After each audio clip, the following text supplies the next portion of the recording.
Good afternoon. Board meeting will be called to order in a moment, and SPS TV will begin broadcasting. For those joining by phone, please remain muted until we reach the testimony period and your name is called.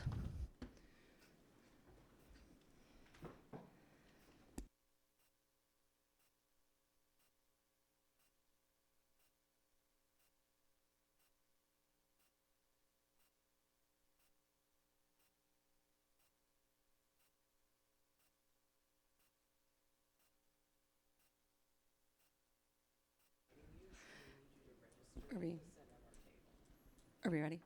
Is SPS TV ready? Okay. This is President Rankin. I am now calling the March 6, 2024 regular board meeting to order at 4:18 p.m. This meeting is being recorded. We would like to acknowledge that we are on ancestral lands and traditional territories of the Puget Sound Coast Salish people. For those joining public testimony today, we first have an entrance conference with the state's auditor's office today, and we'll begin testimony following that at or after 5 p.m. Ms. Wilson-Jones, the roll call, please. Director Briggs.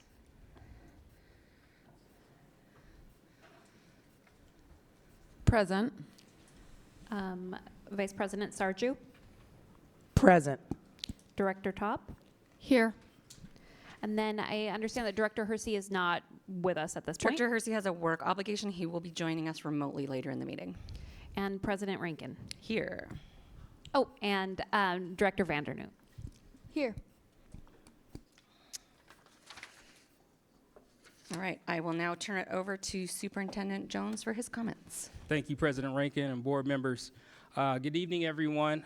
Before we delve into the agenda for today, please join me in celebrating the Garfield girls and Rainier Beach boys basketball teams for their outstanding achievements this season.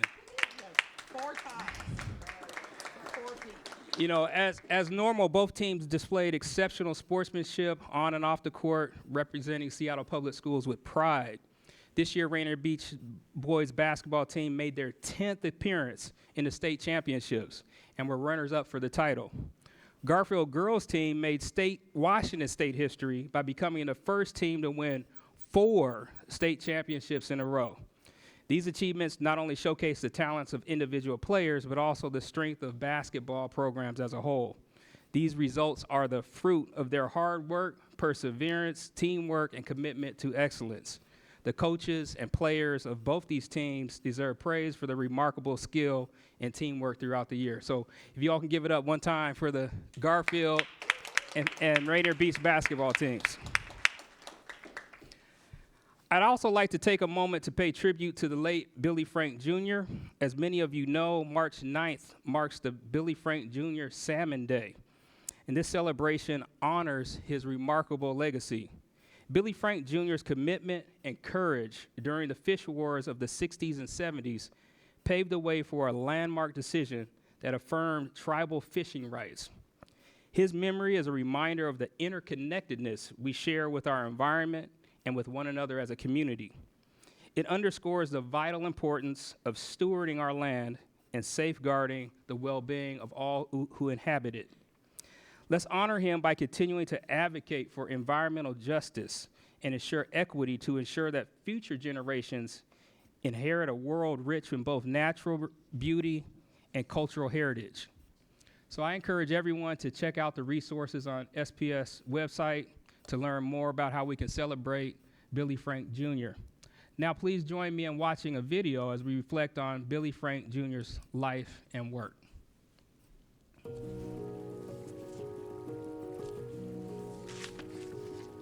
A lot of words come to mind when I think of uncle. Yeah, I can think of a word that describes Billy. Inspirational. Heritage of culture. Tradition of continuity. One of the words that come to my mind is accountability. A word to describe this man. Billy, that's how you describe him. He was an activist. He was a treaty rights advocate. For a young person like myself, a young Indigenous man, it was inspiring. Billy led the way. Everybody who works on environmental issues today knows about Billy Frank Jr. He was an environmental hero.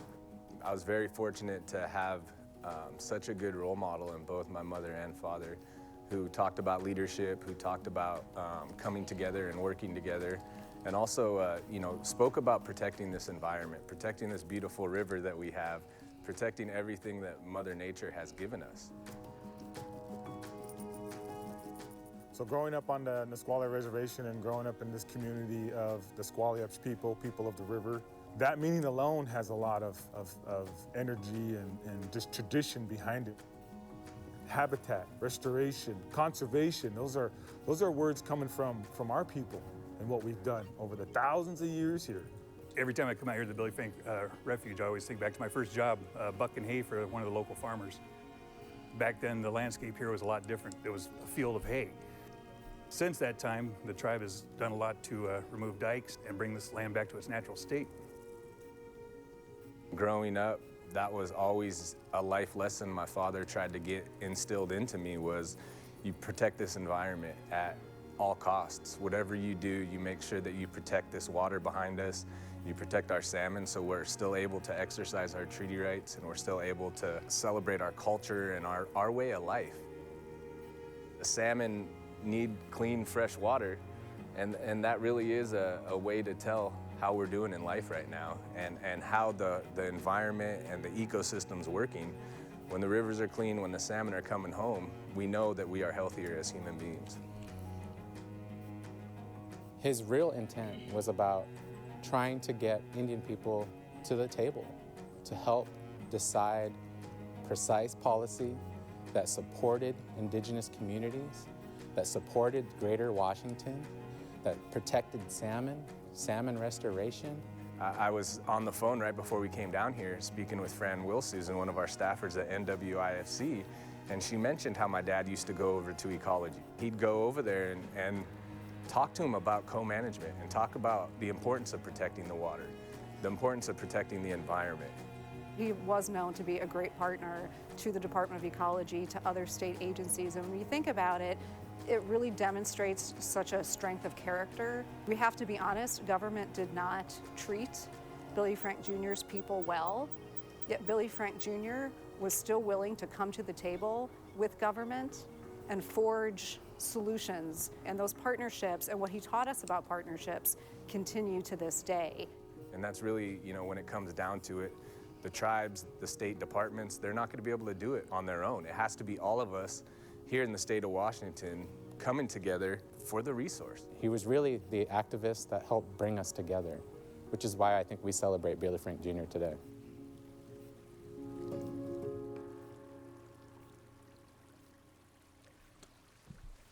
Billy Frank Jr. Day. I want to also share out artificial intelligence. I went to a conference on Monday and Tuesday of last week, and let me give you a couple takeaways. One thing about AI right now, it's the worst it's going to be right now. We need to think about it in the sense of what are we currently not doing? How can it be supplemental to our work? AI is surprisingly empathetic. AI is very good at giving feedback, and we're pretty confident that it can decrease teachers' workloads. We need to be thinking about how we implement AI from a comprehensive framework, policy, teaching, operation, technology, and I just want to signal that AI is here, and we need to harness it and embrace it as we go forward. So start to be prepared to embrace the whole concept of artificial intelligence. You've heard about it from our large language models, generative AI, interactive AI. All of those things are really meaning what's a new tool that we have available to us to help us extend our reach and have more effective educational opportunities. Tonight, we also have the State Auditor's Office doing an entrance conference, and we're joined by staff from the State Auditor's Office who will be explaining the annual audit process. Every year, the state conducts an external audit of SPS, and my staff will be working with the auditors to provide the information on their audit. The outcomes of this audit will be provided to the board by the SAO in our annual exit conference in June. Lastly, we have new director appointment work session tonight, and the board will hold this work session to plan the appointment process for new board directors in Districts 2 and 4. All candidate materials are now available on Seattle Public Schools website for the general public to view. My team and I look forward to supporting the board's process in bringing forward 2 new candidates for to fill these seats. So without further ado, I'll pass it back to you, President Rankin. Thank you. Do we have any student member comments?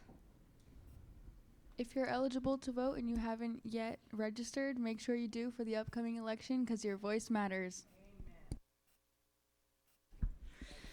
Thank you, Director Vandernoot. All right, we will now be moving to the tables here for the entrance conference with the State Auditor's Office. Directors, please bring your microphones with you.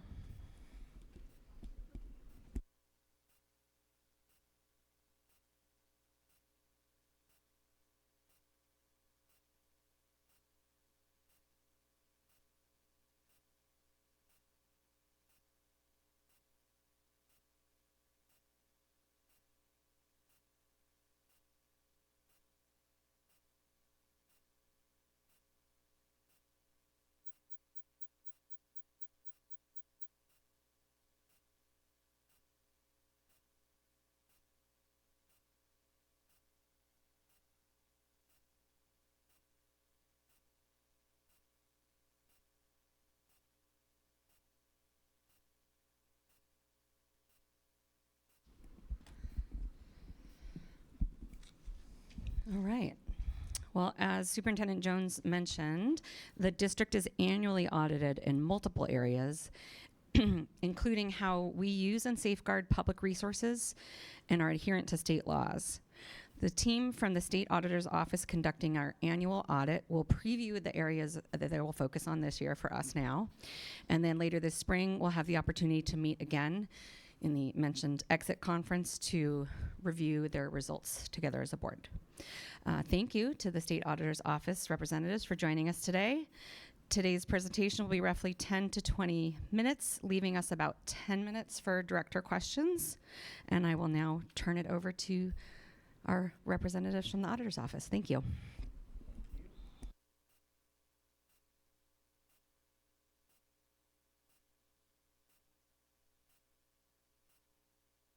Oh, can you hear me now? Thank you. Thank you for this opportunity to present our entrance conference for our upcoming audit. Definitely appreciate you taking the time today to hear about our audit process. My name is Joe Simmons. I'm the audit manager for our audit team here in Seattle. I'm here with Eileen Dew, who is assistant audit manager and is the audit supervisor on the audit. And Carmen Law is the auditor in charge of the audit. So again, thank you for your time today. And on the next slide just talks about our audits in general, that we conduct a variety of audits and close to 2,500 audits in any given year. And that includes accountability audits where we audit for compliance with state law and the local government's own policies and procedures. And then we also conduct financial statement audits where we audit those financial statements to determine whether they're fairly stated and offer an opinion on those statements. And then we have federal audits where we audit the federal grants that local governments receive and determine whether their grants are in compliance with requirements and that there's controls over those grants that are in accordance with the federal regulations. And those are the 3 types of audits that we will be conducting for the district this year. And I'll go ahead and hand it over to Carmen to talk more about the details of each one of those audits.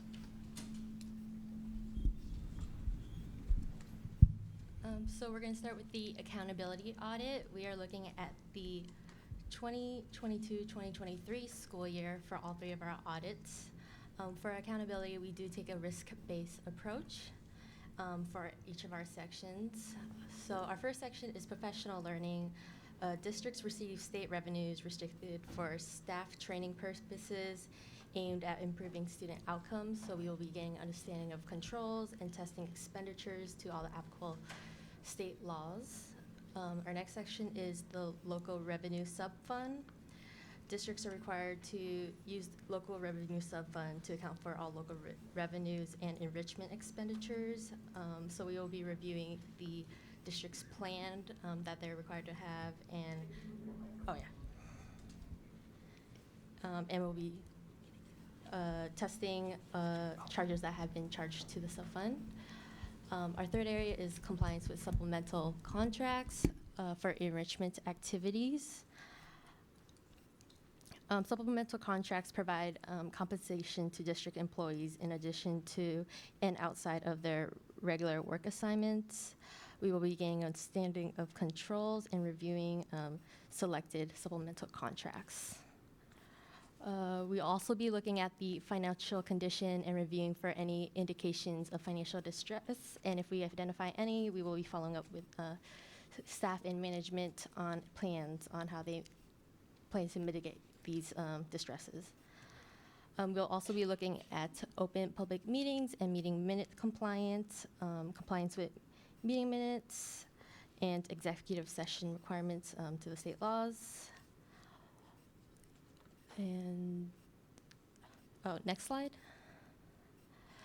We also have a student enrollment reporting for basic enrollment. A large source of apportionment revenue for school district is through basic enrollment, so we will be conducting recalculation of basic enrollment for a selected grade and school. Self-insurance, we will be looking at the unemployment and worker compensations, self-insurance programs, and then fuel cards and district vehicles. We'll be getting an understanding of the fleet commander system and testing some expenditures from that to the district's policies. Procurement of cooperative purchases. We'll be looking at any contracts that were procured through some piggybacking of other government contracts and testing those to the applicable state laws.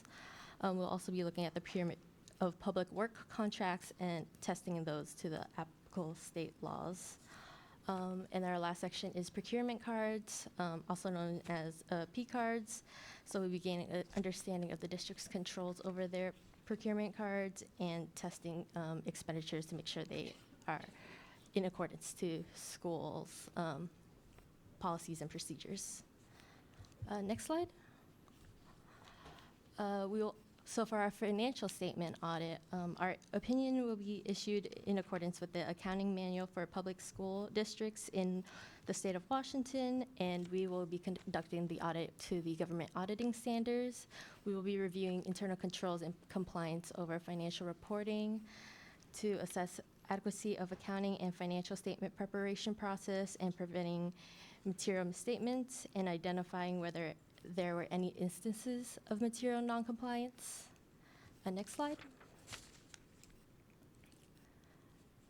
And then our final area is the federal grant compliance audit.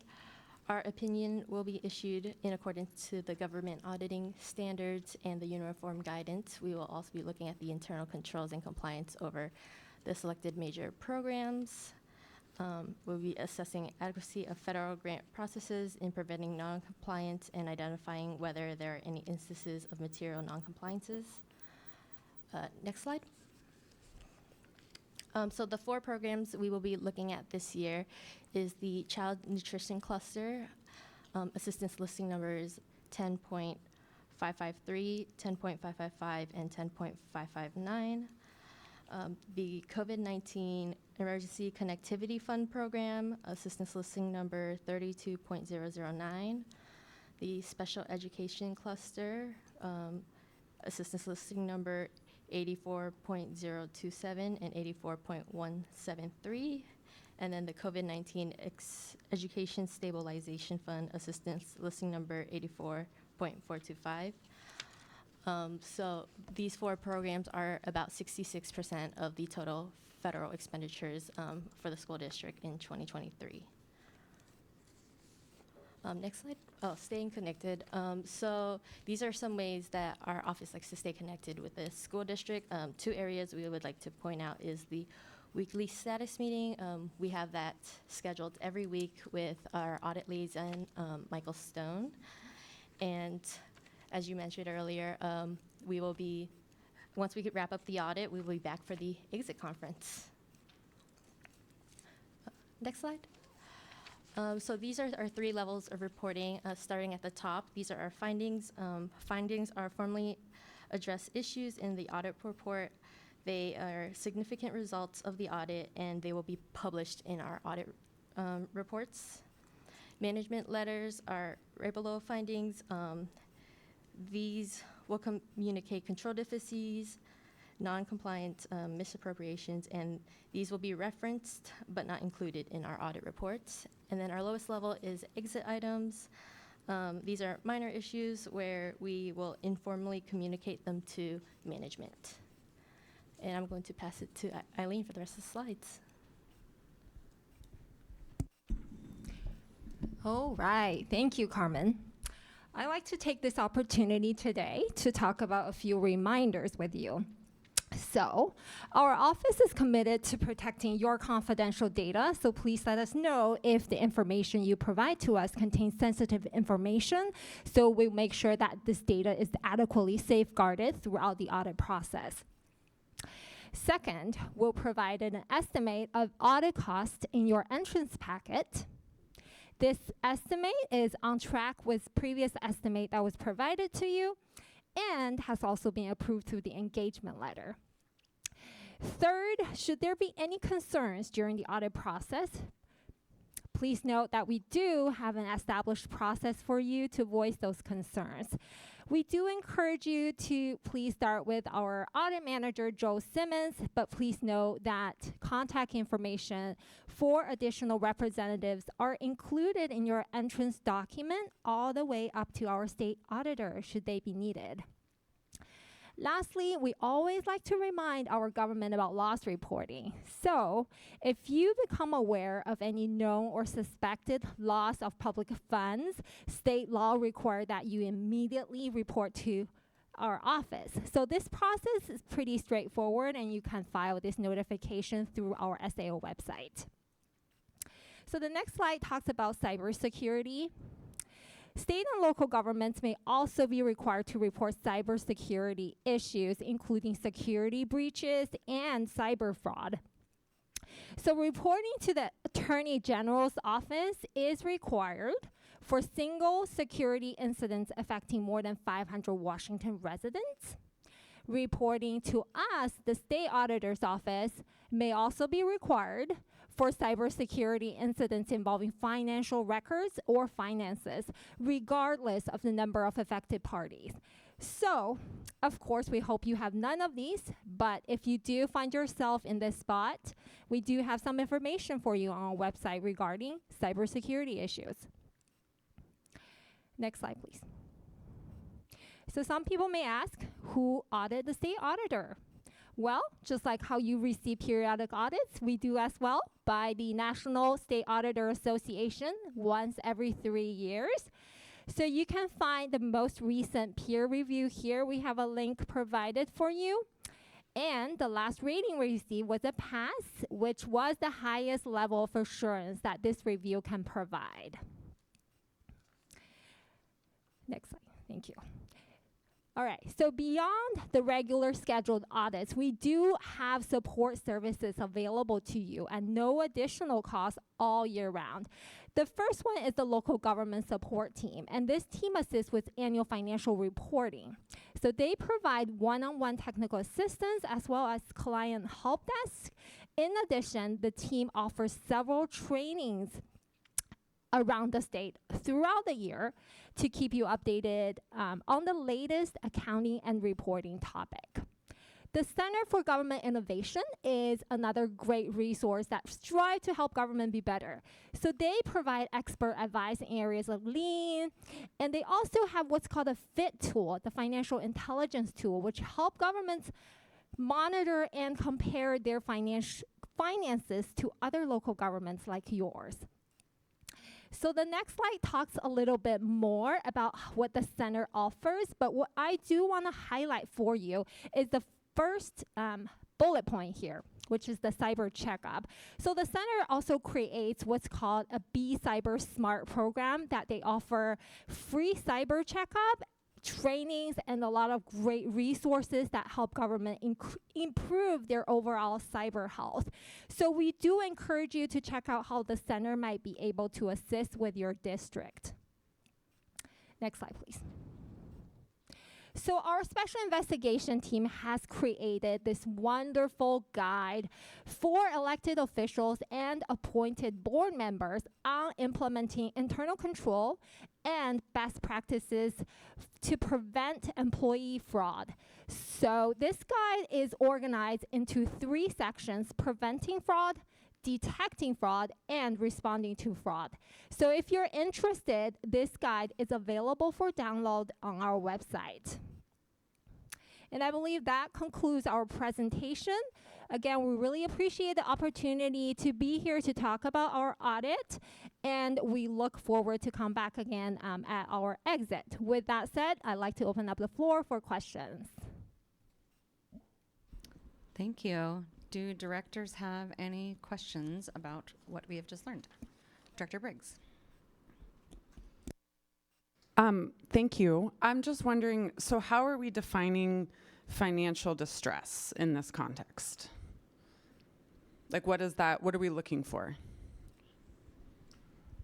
Well, we have that, basically, we do use that FIT tool internally that we talked about. So basically, we look at some indicators as far as number of days of operating cash, debt load, and basically look at that and look for yellow flags or red flags, and also look to see what the local government has as far as plans to address that if we do note any flags. But our first step is to review that and then discuss with management if we do note any indicators, and then look to see what the plan would be to address those.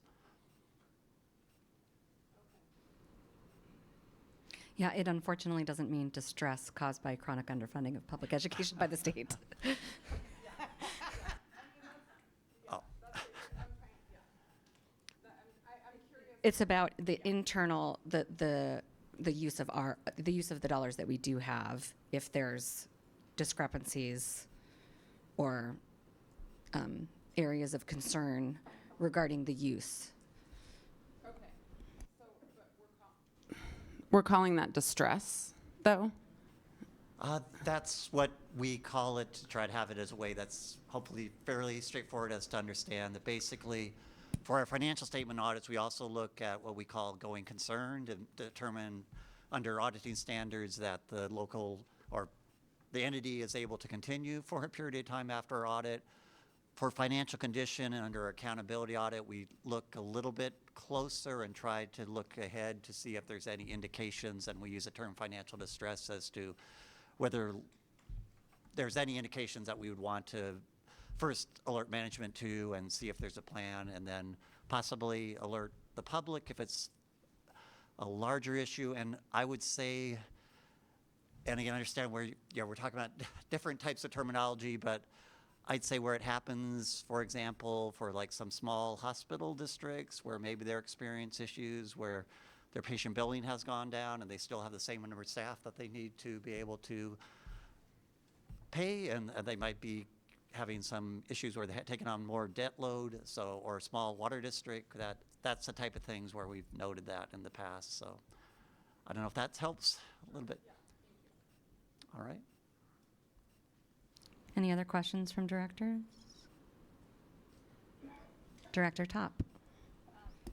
So this might be for Dr. Bottleman, and you might not have an answer, but so the estimated cost for the audit is $418,000. Is that roughly what we've seen in the past, or how does that compare? And then I guess for maybe the audit staff, what does that encompass in your estimate?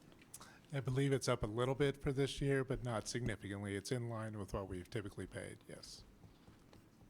And that would cover those 3 audit areas that we talked about. That includes the accountability audit, the federal single audit, and the financial statement audit. And I'd say the federal single audit, that just kind of overall statewide, due to the large amount of COVID-related funding that has come through local governments in the past few years, that overall we have spent a little bit more time under the single audit than we have in the past, but it has, as the director said, has been within what we've had as far as the number of hours in the past. I have a question about the federal grant compliance audit. Is the major programs selected for audit, are those of federal grants? Those are the areas that we're looking at? Or are those in addition to regular federal grants from like Title VI, Title IX, Title I? Those would be the specific grants that we'll be looking at this year.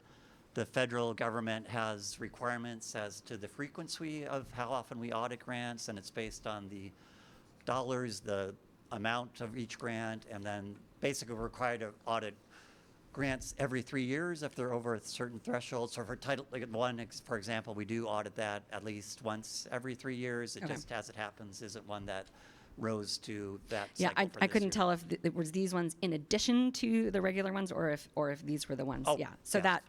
that explains it. And then the COVID-19 Emergency Connectivity Fund program. Dr. Bundlin maybe knows what I'm about to ask. Not to open a can of worms, but I know there was a statewide issue with the reporting of some COVID funds. The issue was with the reporting, not that every school district in Washington State didn't. There was a mismatch there. So is that the same project? And will this hopefully provide assurance to the federal government that those funds were actually used appropriately? Or what's the... I'm trying to close the loop on that thing, knowing that it's kind of an outstanding issue for several districts, and wondering if this will address that at all. I would say there's a couple things to that, so I definitely can answer that. As you noted, there was that finding on that funding last year, and there was findings at basically almost every district in the state that we audited, and that had to do with, as you said, that the guidance that came from the federal government was, at the best, I would say, was not as clear as it could have been, but we do have to audit to those requirements, and that's what we're required to do as auditors. And we do understand that the districts around the state, that there's a requirement for the funding agency to go in and do their management review and then make a determination. My understanding at Seattle School District, they have not yet come back with the determination on those question costs that we had from the last audit. So that is definitely a key thing that we would be looking to, is when the FCC does come back to the district and make that decision, that management letter decision on that. But that would be up to them as far as what they decide. Again, we'll be auditing in accordance with the compliance requirements. So we will be following up on that prior year finding, but it also, as it happens, that it did rise to the level based on those requirements that we have for selecting grants, that we did need to audit the 2023 funding this year also. So we'll be looking at that funding that was in effect for 2023. Got it. And is this the case for other districts in Washington State as well? Will we have a statewide picture of this again? I would say that we definitely will be complying the results from all the Okay. audits, but that might take some time since the audits are kind of staggered out. That Got it. the aim is to get them all done by the federal deadline, which is May of this year. So Okay. Thanks. certainly.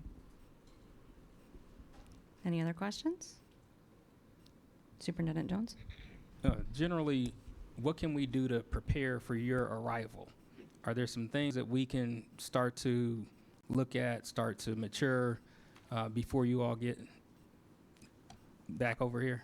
Oh, I can definitely speak to that too. And I want to say that one of the things that we had mentioned in the PowerPoint, and we tried to summarize as much as we could, but we do have a kickoff meeting even before the entrance meeting where we meet to talk about the audit, and that we have what we call provided by client lists that we send out before the audit. Basically, it's a listing of the things that we will be requesting during the audit, and we provide those in advance of when we start the audit to give the district time to start gathering the information, and also reminders of the type of information that we need. And we have we have started in on the audit, and we've been working closely with staff as to making requests, and really appreciate how staff has been really timely with providing the information as we requested it. But to answer your question, we do our best to provide that information somewhat in advance to give a heads up of the information that we'll be asking for.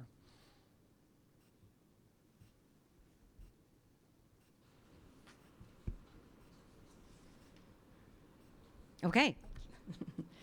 Thank you very much, and we will see you again in a few months. All right. Thank you again for your time this afternoon. So, directors, we are going to head back to the dais, and we'll come back here again later, later this evening. Please take your mics with you again.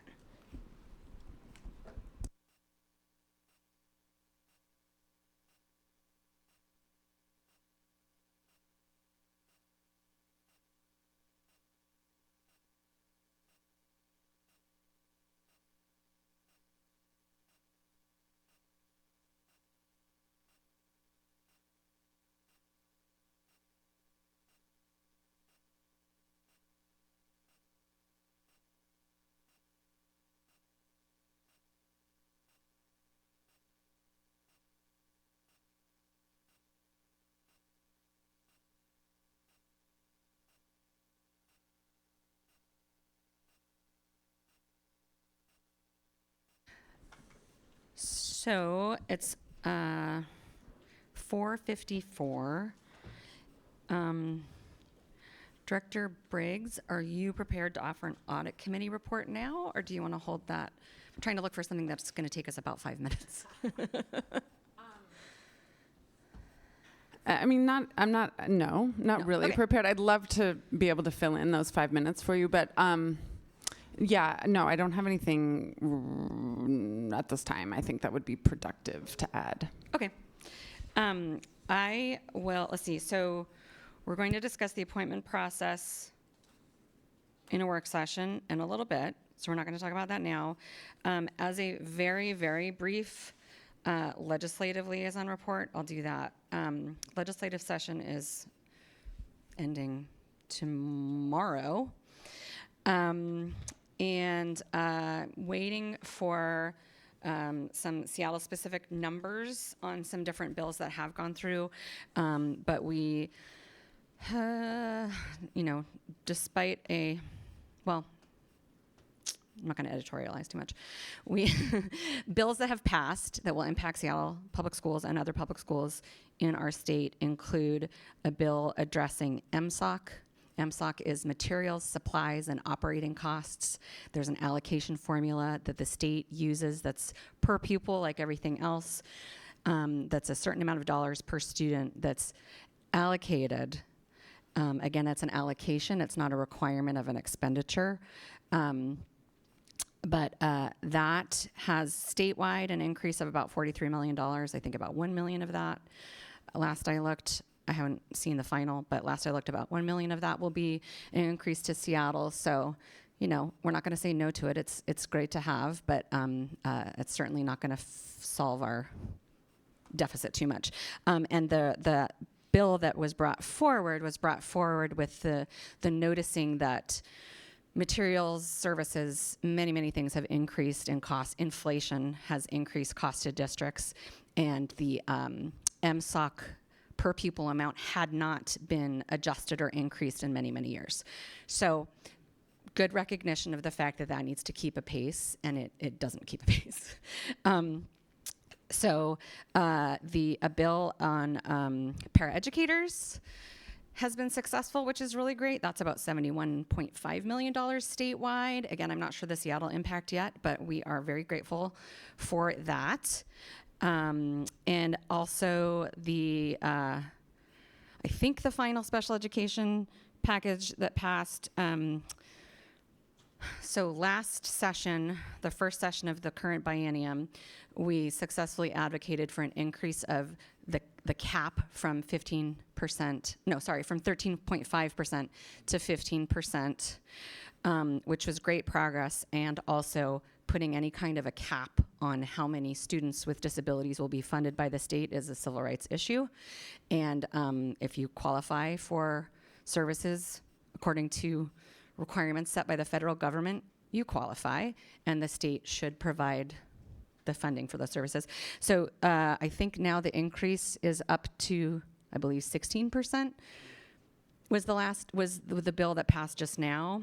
So again, it's good that there's a recognition that that needs to go up, and also it needs to go away. There should not be a cap on how many students are allowed to have disabilities according to the state, and we're one of only a handful of states that has a cap on funding in that way.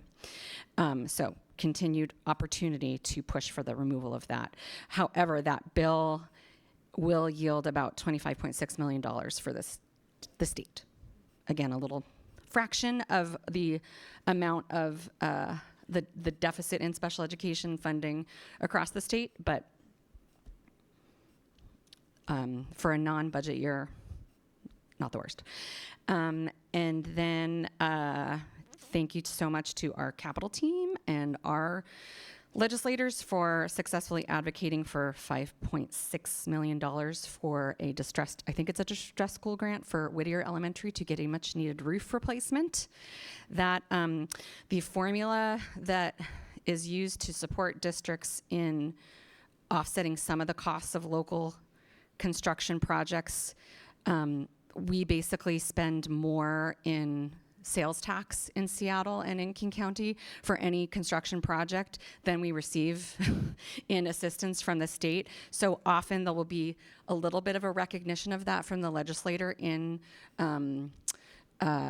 allowing some specific projects like the Whittier roof for Seattle as sort of a, I don't know if it's an apology, but a recognition of the fact that we are putting much more in than is coming to us in support from the state for local construction projects. And yeah, so I will,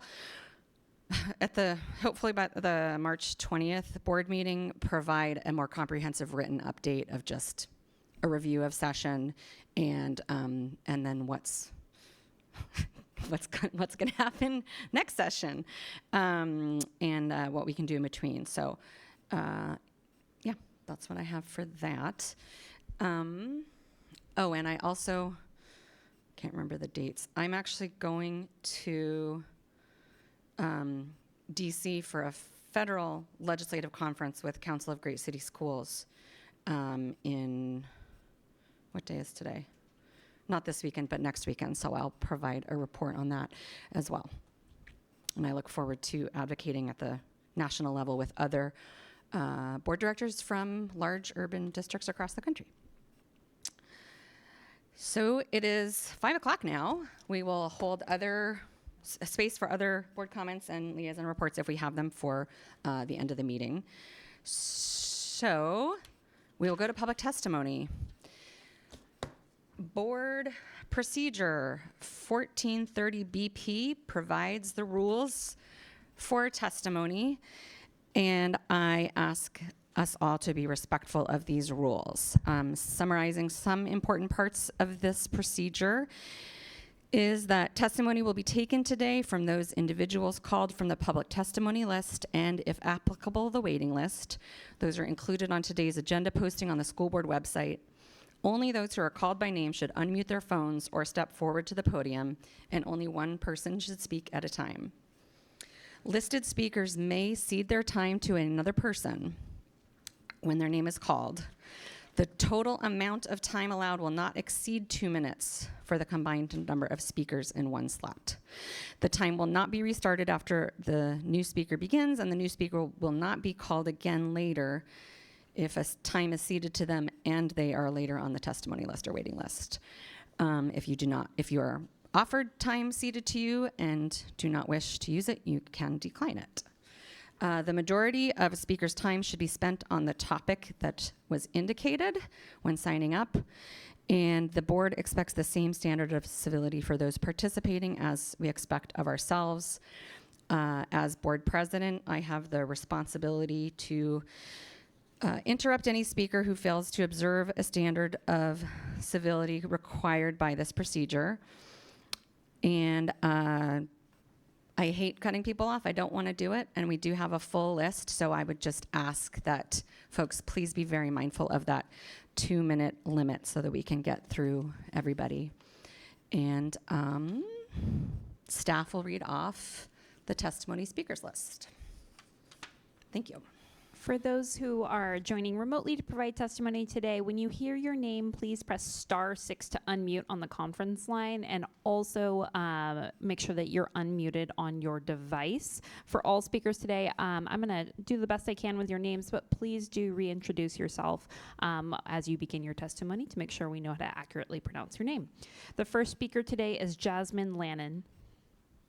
Jasmine's going to be followed by Chris Jackins, and then after that, Miller Sherling.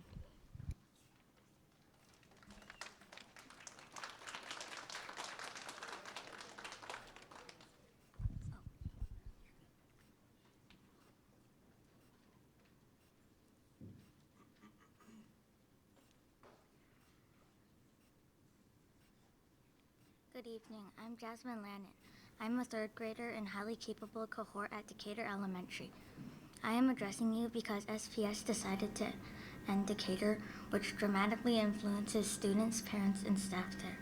We understand closing the building due to budget cuts. However, ending the HC cohort will only harm the students enrolled at that school and will badly influence our social and emotional learning, forcing us to give up friends, teachers, and community. My younger sister is just in first grade, along with many others. Shutting down our school will make many students have to give up their friends. I came to Decatur for first grade, and I have many friends there. One thing I hear a lot from my friends who are new to the program is that at their neighborhood school for math, they did a lot of worksheets or did math on a computer program because the math lessons were too easy for them and the teacher was too busy trying to help the kids that didn't understand the lesson. Being at Decatur is the first time that many of them felt they had an interactive and challenging math experience. When SPS enrolls a student in the HC cohort, they commit for us to our entire kindergarten through 12th grade education. It benefits us for our whole academic career, including college. By forcing families to decide between a nearby school that lacks advanced curriculum or a more distant option school, it will have broken our social contract and put these families in an awkward position. We must decide between convenience or academics. By shutting down Decatur, it's asking parents to sacrifice more time out of their day and more money out of their bank account to settle for something less. Some may decide that private school or homeschooling is a better option. This is a heartbreaking decision. I strongly urge the SPS board members to consider our situation, including the teachers the students have grown up with. We are a unique, special, and smart community.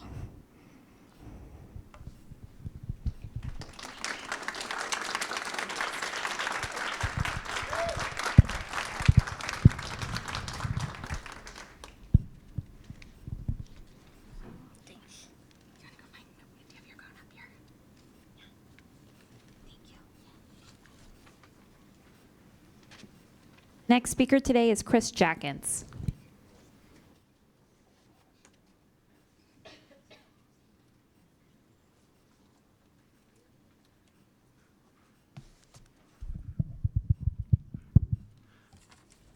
My name is Chris Jackins, Box 84063, Seattle 98124. On the minutes of the February 7th regular board meeting, 8 points. Number 1, the minutes give little detail on the progress monitoring session. Number 2, district efforts on 7th grade math for African American male students resulted in test results going down by 4.2% from 2022 to 2023. Number 3, district staff presenters have included Mike Starosky, Kishel Toner, Caleb Perkins, and Ted Howard III. I have admired the work of these talented staff members. Number 4, it would be better to make use of their talents by having them directly teach students. Number 5, then utilize other teachers as teaching assistants, much as large university classes are taught by professors, with follow-up in smaller groups by teaching assistants. Number 6, when I was a graduate student at the University of Washington, I was a teaching assistant in the UW Math department. Number 7, also get rid of the Envision Math curriculum and get a better direct instruction, non-mechanized, book-based curriculum. Number 8, present the information straight out with honest, direct instruction versus students trying to guess hundreds of years of mathematics. On allocating resources for an American Sign Language ASL teacher at TOPS K-8. The district budget needs to include an ASL teacher as a separate basic line item for the deaf and hard of hearing program. Thank you very much.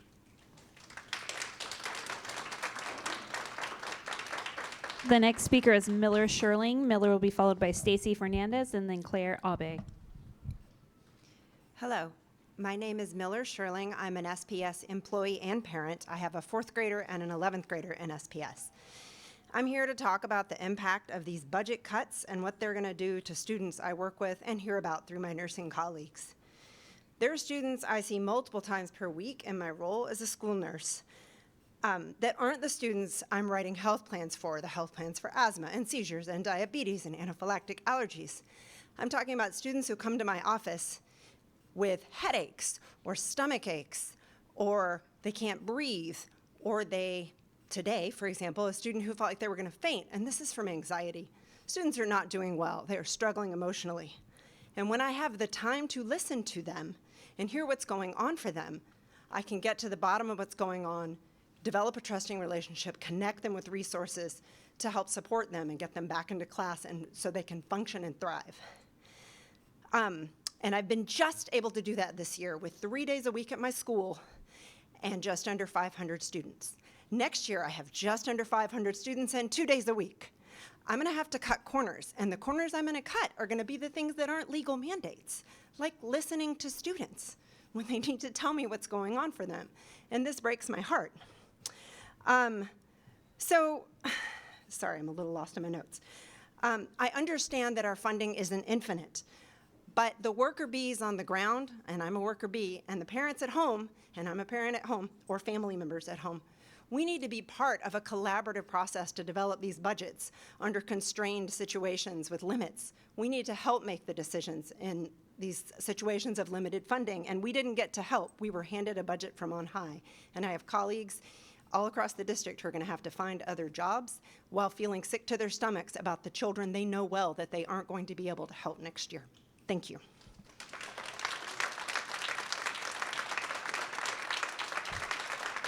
Next is Stacy Fernandez. After Stacy will be Claire and then Brittany Ryder.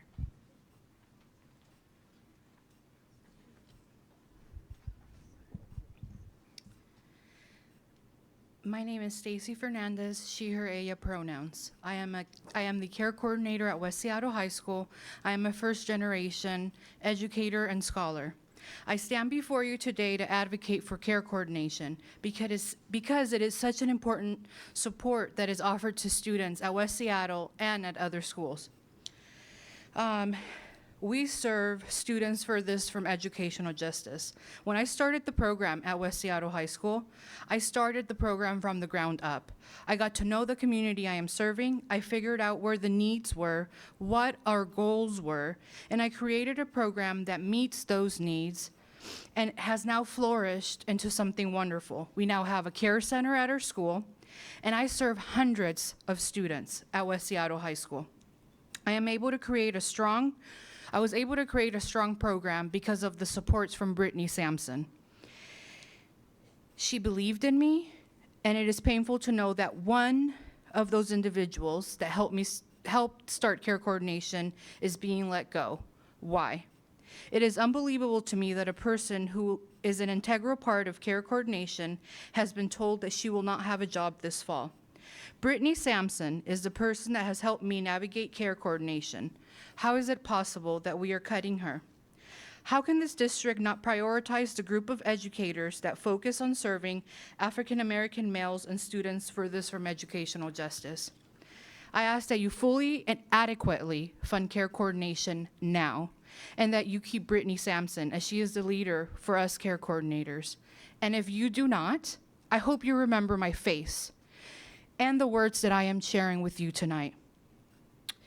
Remember the hundreds of students at West Seattle High School that obtain social emotional support, advocacy, access to food, clothing, and other basic needs because of the work that I do. One final thing, Superintendent Jones, last month we had a group of Native leaders here asking to meet with you. My hopes are that you have met with them, and if you have not, I hope that you will soon, because we must remember that we stand, we work, and we live on stolen land. Thank you.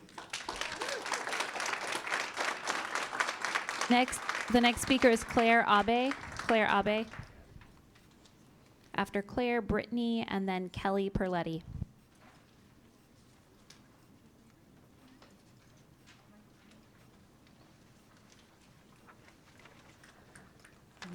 I cede my time to Dr. Fisher.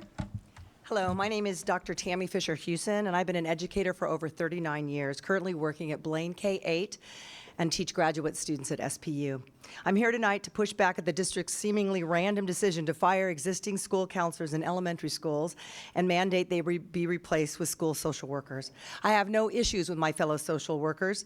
We are similarly trained and prepared, but this decision appears to be arbitrary and deeply distressing to communities, especially at a time when both are needed.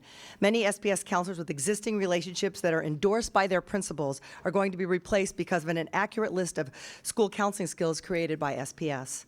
As a professor teaching graduate students in school counseling, the SPS list of capabilities left off from current school counselors' preparation is a blatant misrepresentation of my highly trained students, many working at SPS, and my own rich skills. In addition to what was listed, our counselors are trained in crisis intervention, suicide prevention, mental health supports, veterans of community health partnerships, creating behavioral interventions, and are high needs, highly capable, and special education students, and more. They are evaluated rigorously on this and pass exams demonstrating deep understanding and skills. Most principals have no idea why the district would go this route at all. Mine thought it was because social workers were paid less. No, we are all ESA certified and are compensated accordingly. I walked a long picket line for more mental health supports. We'd like 1 to 250 actually, not either or. Even my social worker cohorts are confused. This is not what other larger school districts are doing, such as Lake Washington, Bellevue, Highline, Shoreline, Federal Way, and such. Counselors are valued there in their elementaries. What an unnecessary trauma for every school's community, for the students, the families, and especially with well-trained, well-connected, and well-loved counselors who know every kid in their building, and every teacher depends on them for their support. Where is the evidence-based data to support this decision? And with a district push on SEL, how does this decision support the well-being, something heavily in the news and media and schools, of students and families who have established relationships? It does not. The next speaker is Brittany Ryder.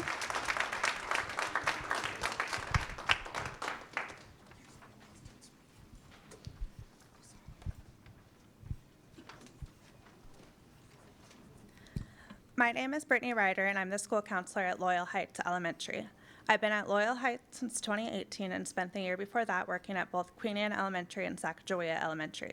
During my master's program for K-12 school counseling, I completed my practicum at Queen Anne Elementary and my internship at Franklin High School.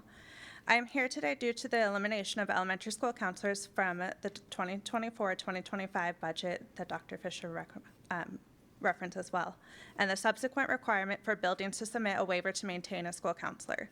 School counselors and social workers are each critical pieces to our success as a district. To pit them against each other for funding is a disservice to students, staff, and families. School counselors provide social, emotional, academic, and behavioral supports to all students, and as the need in these areas has only increased, students deserve more, not less.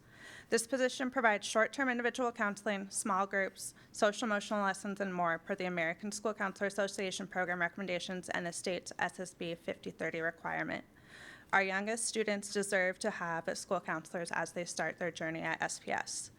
To improve student outcomes, we need to engage with those closest to the work, students, families, and educators. Many of these elementary school counselor positions have been in place for years, and communities across Seattle depend on and benefit from these services. Top-down decision-making will not achieve the results we all need and deserve. I look forward to continuing to work with both the board and the district to move forward in a way that is student and community focused. Without funding dedicated for elementary school counselors, I fear services will not be provided to the extent needed by students today. Thank you. The next speaker is Kelly Perletti. Kelly will be followed by Rob Bright and then Jennifer Hall.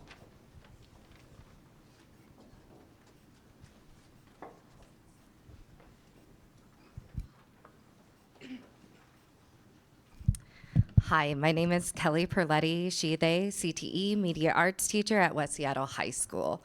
I'm here to fight for full support of care coordination and support roles because these roles are pivotal to supporting our students furthest from educational justice. If the district decides to no longer fund these roles, we are cutting positions that are primarily BIPOC staff, as well as taking away the main lifeline for many of our students.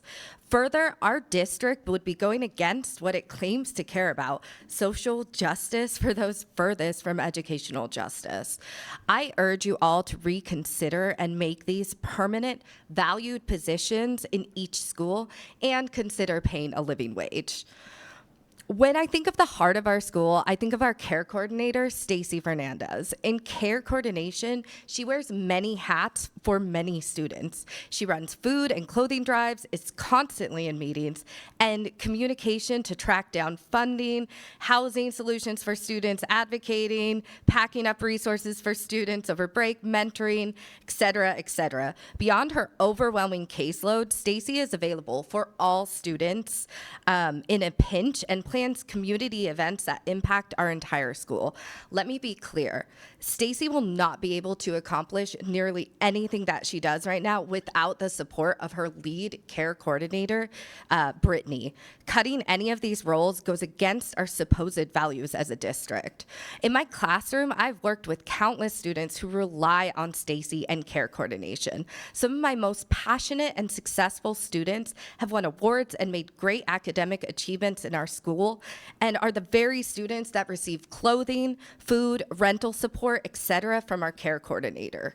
These students are primarily BIPOC, have dreams of changing the world. They want to be lawyers, they want to be surgeons, they want to do all sorts of things and are facing homelessness and other things. These students will lose that ability to dream and pursue their goals the moment you cut back on these positions. Our school will lose its very heart, its greatest resource for students who are truly the furthest from educational justice. Cutting funding and care coordination is condemning many students to drop out, unimaginable struggle, and loss of support. I urge you to remember that when thinking of budget and make these positions permanent and better resourced. Thank you. Next is Rob Bright, followed by Jennifer Hall and then Kayla Seamster.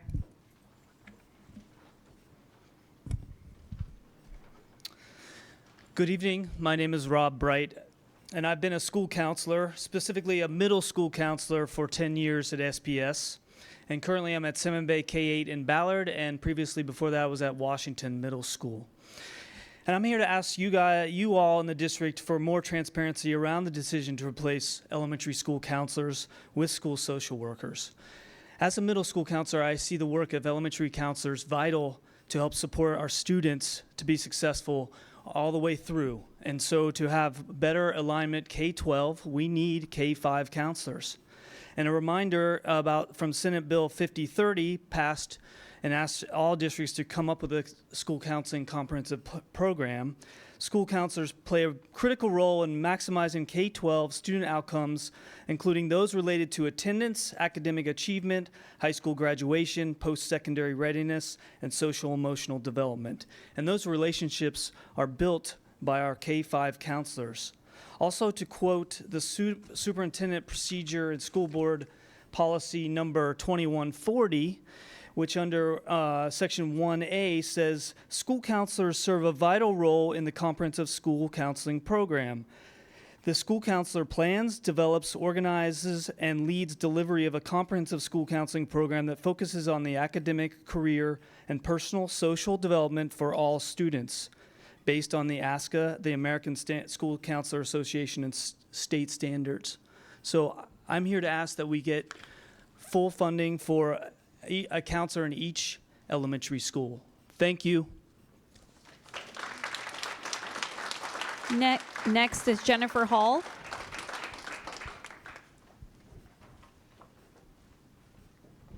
Hello, my name is Jennifer Hall. I'm a special education teacher. I've been one for about 20 years at West Seattle High School. I'm also a proud member of the Seattle Education Association, and I have been a Seattle Public Schools parent. I'm also here in support of our students and families whose lives and educational programs have been supported and enhanced by our care coordinator, Stacy Fernandez. And I want to say thank you to all of the other care coordinators and to all of the dedicated, hardworking family support workers who I have come to know and appreciate during my years with the Seattle School District. Thank you, thank you, thank you. Thank you for always doing your level best to make sure that our students have what they need to learn and to live. Thank you for really seeing our students and our families and supporting them through hard times because you know that it is their right to be supported.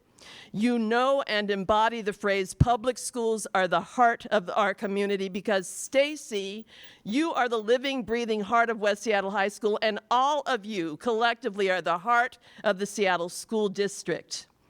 As a veteran teacher who sees you and all that you do, I thank all of you.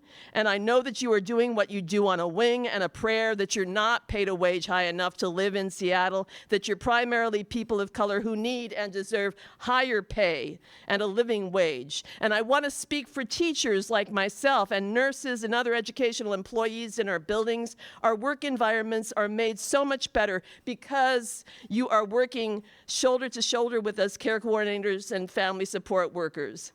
What would we do without you? I know from experience what happens when my brothers and sisters whose work is critical to functioning school communities get riffed or have their positions eliminated. Those of us who remain are told that we must lift together to take over the work of our exited team members, and we try to comply, but as hard as we cannot sufficiently assume the work because we're already overburdened. Please do not tell us we don't have the capacity. Ask all of us and yourselves, how do we build capacity to pay for the programs and the people that we need in order to have our functioning schools and communities? Thank you. The next speaker is Kayla Seamster. Kayla will be followed by Hardeep Dang and then Megan McCann. My name is Kayla Seamster. I come to you today with a profound sense of fear, retaliation for what I'm about to tell you. But the quest for justice for my students is more important than my fear. I'm an educator new to Rainier View Elementary this school year, pleading for your help and intervention. The high turnover rate due to a toxic and unsafe working environment has had a detrimental impact on the school community. Students feel insecure at school and have become untrusting of educators. The constant changing of staff has disrupted the sense of stability and continuity that students need to thrive academically and emotionally. This unsafe environment has fostered a culture of fear and anxiety, making it difficult for students to focus on their education. Students regularly talk about how they hate coming to school because of the strict rules and lack of support. Additionally, there has been illegal treatment of students with disabilities and staff members which cannot be ignored. The frequent departure of educators mid-year, prompted by unsafe conditions, leads to constant staff reassignments, depriving many students of going all year without vital multilingual and intervention services. This failure exacerbates educational injustice and is not new this year. Our students are not allowed to wear jackets in the classroom or even when moving to portables due to a strict uniform policy. This may seem like a minor issue, but it symbolizes the lack of care and compassion for our students' well-being. Despite repeated pleas, SBS leadership has rebuffed us. Our one meeting yielded no action or follow-up. This decade-long pattern of willful ignoring of concerns raised about Rainier View Elementary cannot continue. We stand on the precipice of a staffing crisis, demanding urgent intervention. The school board must launch an investigation into Rainier View Elementary and enact necessary reforms to ensure our students receive the education they deserve. Our students are counting on us to do the right thing. We will not let the concern once again be swept under the rug, only to have another new staff group come in next year to the same climate and students in crisis. It's time for action and change. Thank you for listening. The next speaker is Hardeep.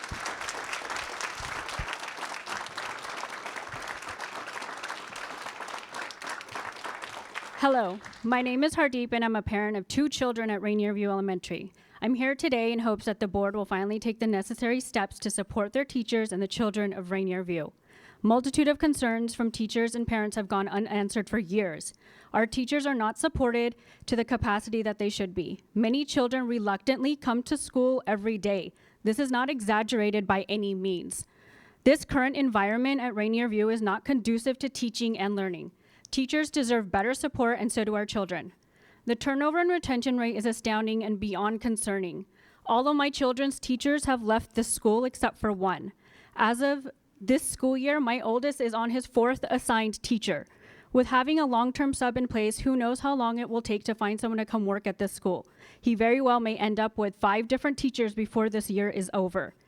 Tell me how a child is expected to succeed in a classroom with so much turnover. There's no continuity, no consistency, and just constant change. As parents, we are our child's biggest and loudest advocate. These last 2 months have been eye-opening for us. We've experienced firsthand targeted behavior from our own principal, raising legitimate concerns pertaining to the long-term substitute and issues in the classroom has led to our principal now targeting our child. Since we raised our concerns in January, the principal has started to specifically make comments about our child's behavior, alleging its ongoing behavior, but yet we've never heard this from the sub or previous teachers.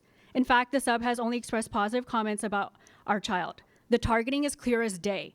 The targeting by the principal has caused unnecessary stress and anxiety on my child. This environment has impacted my child's physical, mental, and emotional health. I've never had my child not want to go to school. No child should feel that they are not safe and supported at school. We are asking the board to make it right for the kids, the teachers, and the parents. Your website states safety and wellness is a top priority for Seattle Public Schools. Students are more likely to be successful when they feel safe and welcome at school. It's time to make this statement a true reality at Rainier View Elementary. The next speaker is Megan McMahon. Hello, my name is Megan McMahon, and I am the part-time librarian at Rainier View Elementary. I have come here today as a last resort and in a lot of fear of retaliation. During my year in SPS, I have witnessed a school in crisis. As the librarian, I have been able to work with every student at Rainier View and see the direct impact the state of the building has on them. I'm committed to my role in providing meaningful literacy opportunities for students, especially those furthest away from educational justice. Because of frequent reassignment, I have not been able to provide deeper programming or even regular library classes. I've had to substitute for educators at least 12 times so far this school year. Other staff haven't been able to provide multilingual or special education services consistently for the same reasons. 3 out of 10 classroom teachers have gone on unpaid medical leave mid-year due to the working conditions. I have witnessed working mothers being denied their pump breaks and students who have become numb to teachers leaving mid-year, and that has been their regular experience being a student at Rainier View year after year. Students assume this is how school is supposed to be, and it is heartbreaking to see the sadness and hopelessness they are feeling. I don't blame any of these teachers for leaving in order to protect themselves. I blame a district that has allowed one school to have a 99.5% staff turnover in the last 5 years. For a district dedicated to data, this information has been ignored year after year. Staffing is critical to student success and implementing SPS initiatives successfully. We have shared our concerns with our admin, our regional director, and we have also been working diligently with our union to find justice for our students. All of our attempts have led to dead ends and stonewalling, which has brought me here today for a public record. Our students are not receiving the academic intervention, social, emotional, literacy, and multilingual services they need. Our students' academic performance is falling behind. Educators are not able to implement best practices, and our expertise is not valued. The school needs immediate intervention to address these climate concerns. I ask you to hear us and serve the community you were elected to protect. It is time for district intervention. Every student, deserves quality education. They deserve a school not in constant crisis. Thank you.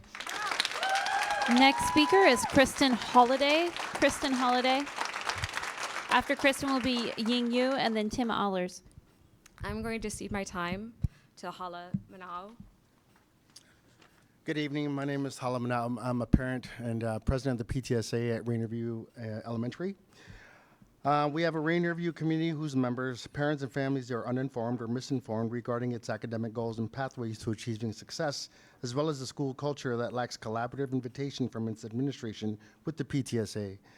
As the current president of the PTSA and having been part of the board for the last 2+ years, I'm saddened by the lack of attention our school and its community is receiving from district officials to improve the conditions and the relationships that currently exist in our school. Just a sort of a laundry list of things, just an example of what we experience as a PTSA. So where there's no community partnership regarding preventive safety, regarding a sexual assault from a couple years ago, there's a culture of bullying. We are concerned about behaviors and incidents that are happening in the school playgrounds are not being recorded or documented.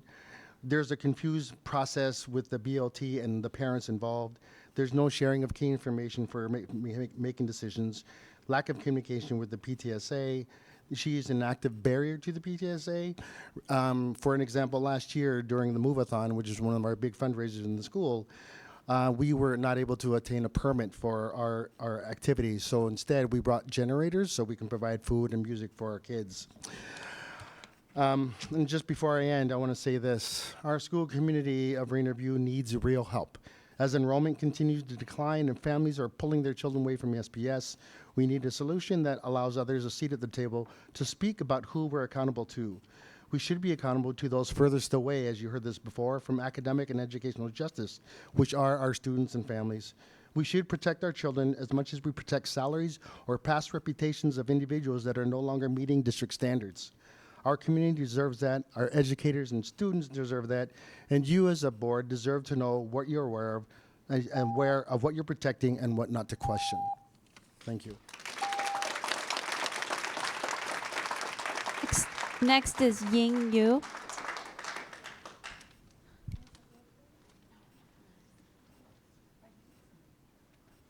Ying, if you're on the conference call line, please press *6 to unmute.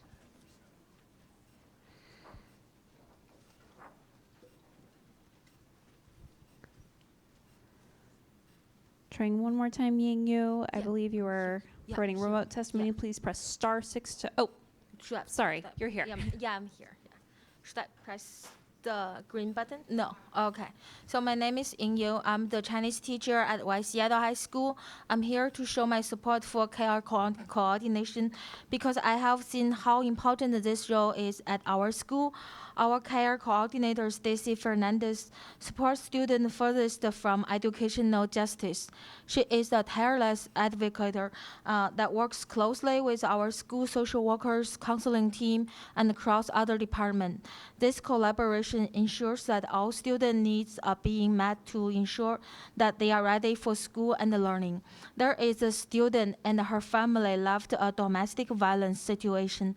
Since the mother did not have any resources to celebrate the children's birthday, Stacy gathered resources from our community to make sure she had a celebration with her mom and siblings, like cake, furniture, food, and presents. Our care coordinator ensures that at West Seattle High School, we keep our students of color at the center of decisions that are being made. I ask that you prioritize a program during this difficult budget time, like care coordination, that are necessary and save lives. Thank you for your consideration. I think I still have some time, so I can give you some examples. In my program, I have some students, they really trusted me, and they even called their doctor in my room and in front of me. That's what I heard. And she told her doctor that, so I live in a multi-generation apartment with my grandma and my mom and my mom's my mom's boyfriend, and they have a 2-year-old brother, and I have to sleep with my grandma in the living room, and just the only furniture we have is just like a desk we got from Goodwill, and this is another there's another example. Like I have a student that told me that their mom is crying because they don't know how to pay their rent for the next month. So this is helping these kids in my school. Please consider our request. Thank you so much. Thank you. Next is Tim Allers. Tim Allers, and then followed by Jennifer Motter, and then Mish Vikio.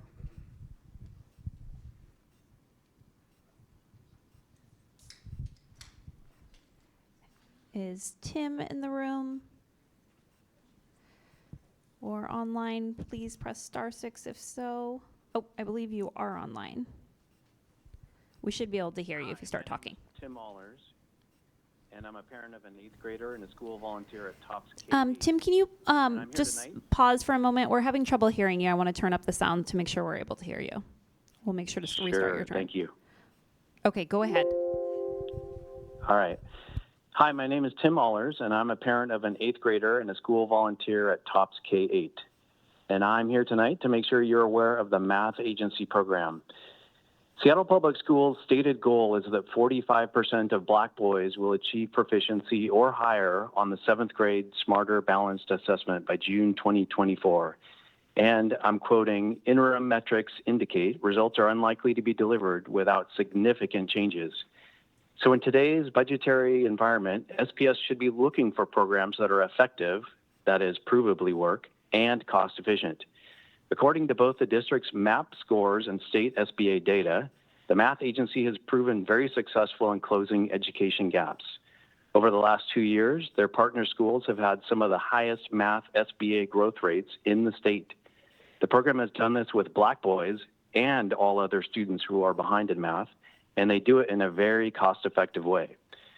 For families that have the means, programs like this could be expanded and potentially keep those families in Seattle Public Schools instead of looking at other school options. I've been a volunteer coach, which is what they call a tutor, with the Math Agency with 3rd and 4th graders at Tops K-8, and I've seen firsthand how successful the program is. We're only a little over halfway through the school year, and a number of students in our program have already learned more than a grade level of math since joining.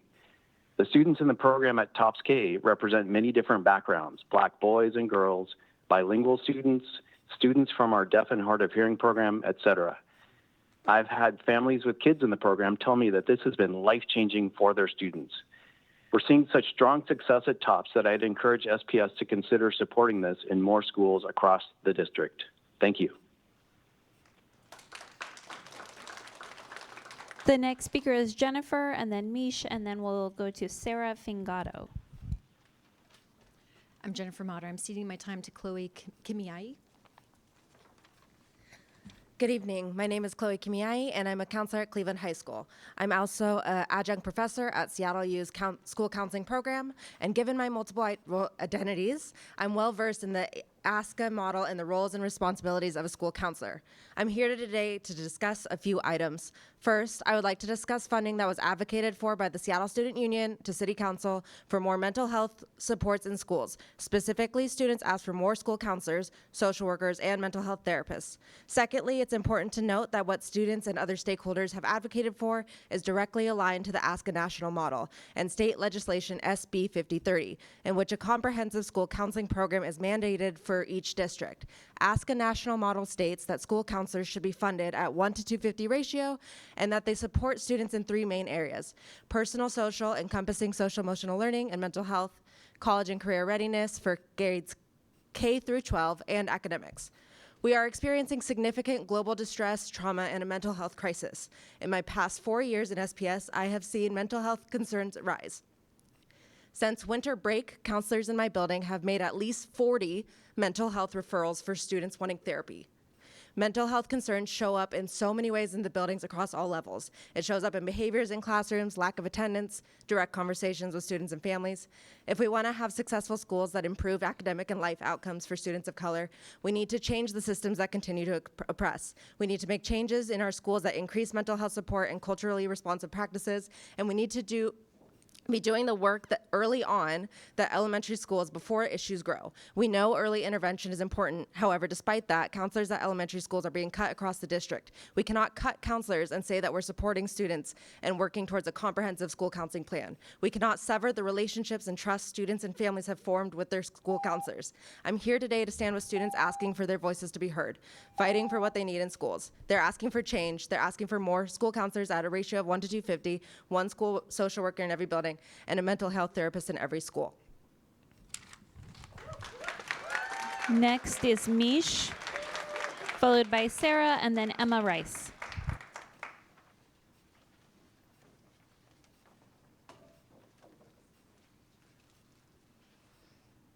Hi, Mish Vecchio, ceding my time to Matt Burtness.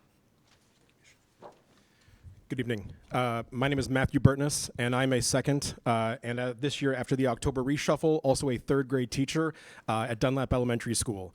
This is my 17th year in the classroom, and since moving to Seattle in 2011, I have only taught in Dunlap Elementary School.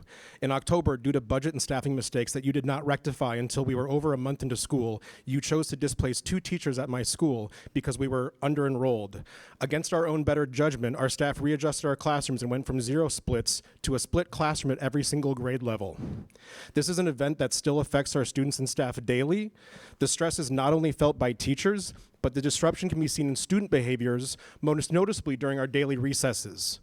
Rather than 2 grade levels at a time, we now have as many as 4 grade levels outside at recess at one time. This has led to a massive increase in fighting and bullying, with students being assaulted on a weekly basis. Now, as next year's budgets are being unveiled, 2 entire staff positions in our multilingual department have been cut, as well as cutting our art teacher position in half. Not to mention the hoops you make us jump through to convert the blanket social worker position you're giving everyone back into our already staffed counselor position, who we've had for years.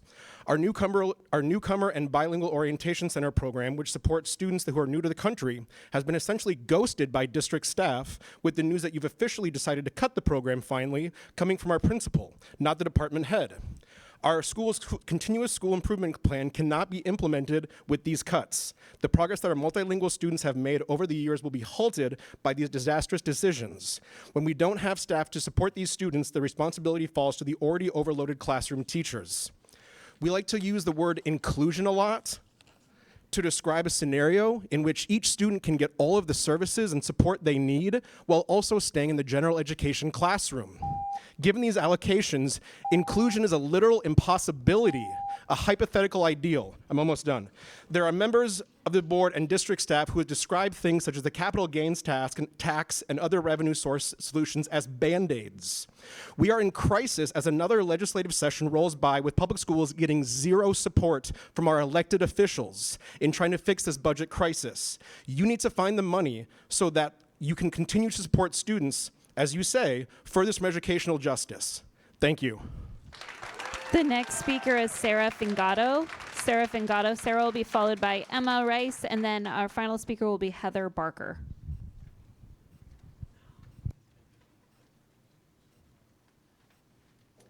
I'd like to cede my time to Ms. Shayla Hall.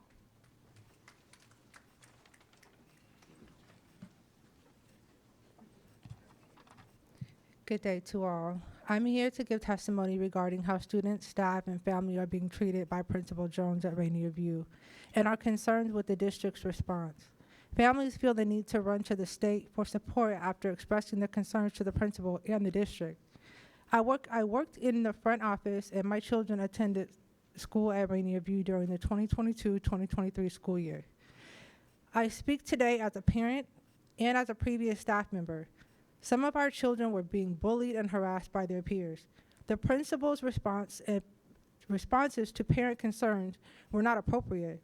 Not only were our children faced with the difficulties with their peers, but Principal Jones provided an unwelcoming environment to those families most impacted, especially to those parents who stood up for their children. Jones made it very difficult for staff and staff parents of students who attend the same school.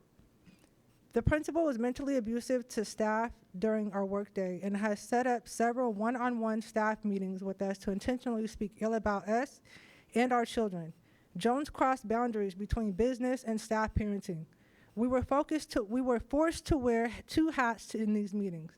Jones treated staff poorly with the malicious intent, eliciting an angry or irritated reaction out of us. Jones has threatened our jobs several times if we did not do things her way.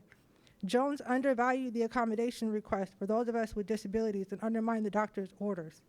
Her personal ties with the district staff have made all her misconduct invisible, which led to injustices within the workplace. Staff are fearful of their jobs and feel defeated in any attempt to defend their morals, their jobs, their students, and their families. Jones' abuse of power has caused staff to seek outside mental health counseling.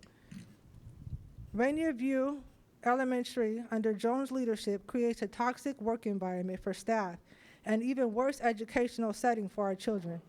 Those moments when our children need support, the principal made it very difficult for the teachers to provide that support, and in some cases, not at all. Our children's IEPs are being violated without the necessary services and support.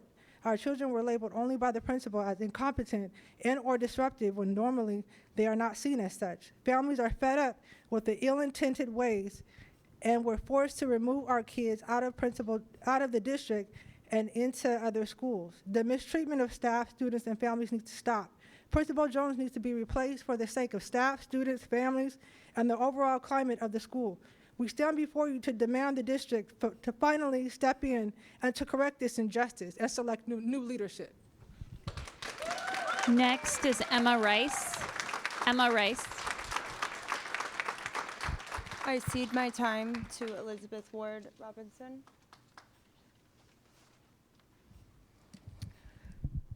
Dear Superintendent Jones and school board members, my name is Elizabeth Ward Robertson.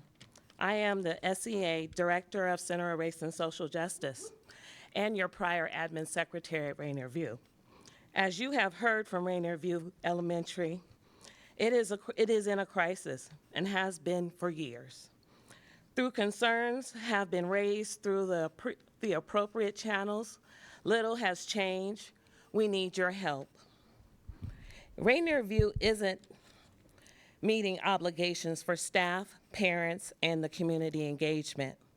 The BLT Racial Equity Team and MTS teams meetings, which were meant to facilitate and collaborate working environments, are willful and discontinued or canceled by the principal. Further, staff who raise concerns do not feel safe, do so, and have raised numerous concerns about retaliation. Educators are leaving at record rates. Over 100 educators have taught at Rainier View since 2017, but only one staff person has remained and currently working there. Nearly 40% of this year's staff have resigned or taken leave in the first 6 months of the school year due to unresolved school climate concerns. We know turnover impacts student learning. There is a pattern of school leadership exploitation, exploiting the staff and community at Rainier View over the past decade, and hiding behind assertions that this school needs higher standards and more vigorous to be successful. Educators and parents report students have received dishumanizing punishments, facing exclusion, receiving undocumented isolation and restraints, denied lunch, recess as disciplinary measures, and denied access to water, restrooms during classroom, maintaining the Rainier View way.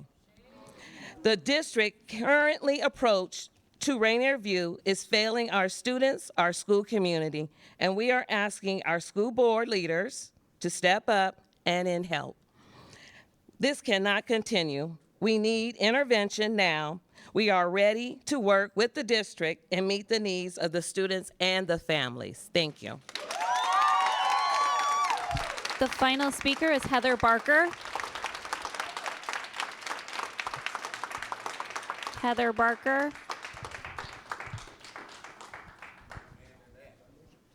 Is Heather somewhere in the room making their way up?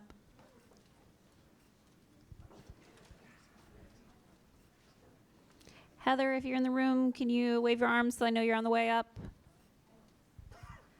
Okay, we're going to go to the wait list then. Jamie Papineau. And then Jamie will be the final speaker on today's testimony. Hi, good afternoon. My name is Jamie Papineau. I'm currently a certified teacher at BF Day Elementary School. I'm also a Seattle Public Schools parent. I've been working in Seattle Public Schools for 13 years. I'm here today to share a message on behalf of our staff and student parent community. At BF Day, we believe in empowering students to become the best version of themselves. Every child is seen, heard, and valued within an inclusive climate. We educate all students to become responsible and courageous problem solvers who attain their highest levels of academic achievement and civic engagement. We do this work not just with a focus on academics, but a true commitment to the social emotional development of every student who enters our school. This work does not happen in solitary classrooms, but in a full teaching community dedicated to the work, including administrators, managers, teachers, instructional assistants, engaged parents, and above all, our dedicated school counselor. The school counselor role is one that is multifaceted and unique. Responsibilities may include individual student counseling, conducting small groups relating to friendship, anxiety, emotional regulation, or family separation, collaborating with community resources to support families, advocating for students and families, and responding to the ever-present daily concerns from students and staff. Our school counselor goes above and beyond, providing guidance around our classroom-based social-emotional curriculum, as well as important student programming around career readiness and leadership. Realistically, with overloaded classrooms and more being cut from our budgets and allocated staffing, we cannot possibly provide the type of education every elementary student deserves without our school counselor. Further, our school supports both a resource and 2 extended resource programs, where a school counselor is essential in providing support to both students and teachers alike. Additionally, no one can argue schools continue to deal with the societal impact of COVID. While a social worker can provide a school community with connections and support, this role in no way can or should replace the important work of a school counselor. We would like to say that we, the community of BF Day, believe every child has the right to the support a school counselor provides. It will not matter how many new curriculums we buy or tests we add if the social and emotional well-being of our students are not made first priority. It is our belief every well-resourced school should have both a full-time counselor and a social worker. If that is impossible, at bare minimum, we urge the school board to allow schools to retain their school counselor in a full-time role in accordance with the most pressing needs of the school community. Thank you. President Rankin, that was the 20th speaker for tonight.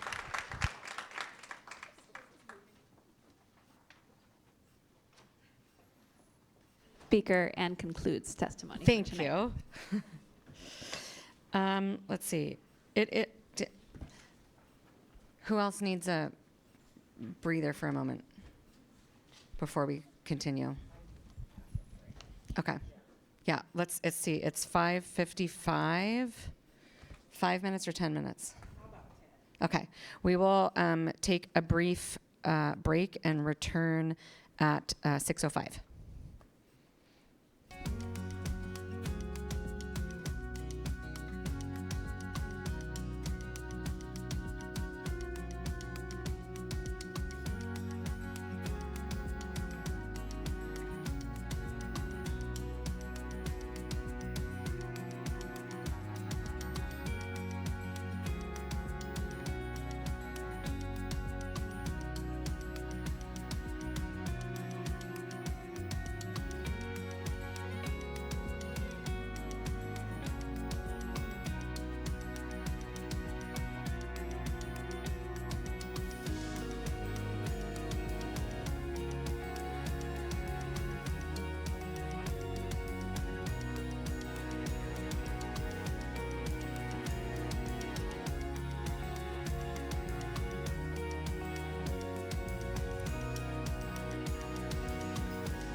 apologies. I got caught out in the lobby. It is 6:10.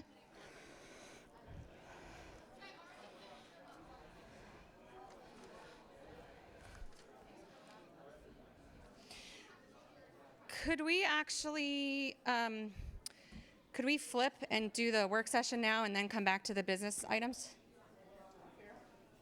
We do have some staff waiting on these items. If you I couldn't wouldn't remember mind. yeah, thank you. Okay, so we have reached, welcome back everybody. We have reached the consent portion of today's agenda. I would like a motion for us to entertain the consent agenda, please. You want to do my job? You want to do this? Okay. I move for approval of the consent agenda. I second the motion. All right. If there are no... Yeah, I know. I'm just making sure nobody has any changes. Excuse me. Okay. All in favor of approval of the consent agenda, please signify by saying aye. Aye. Aye. This motion has passed unanimously.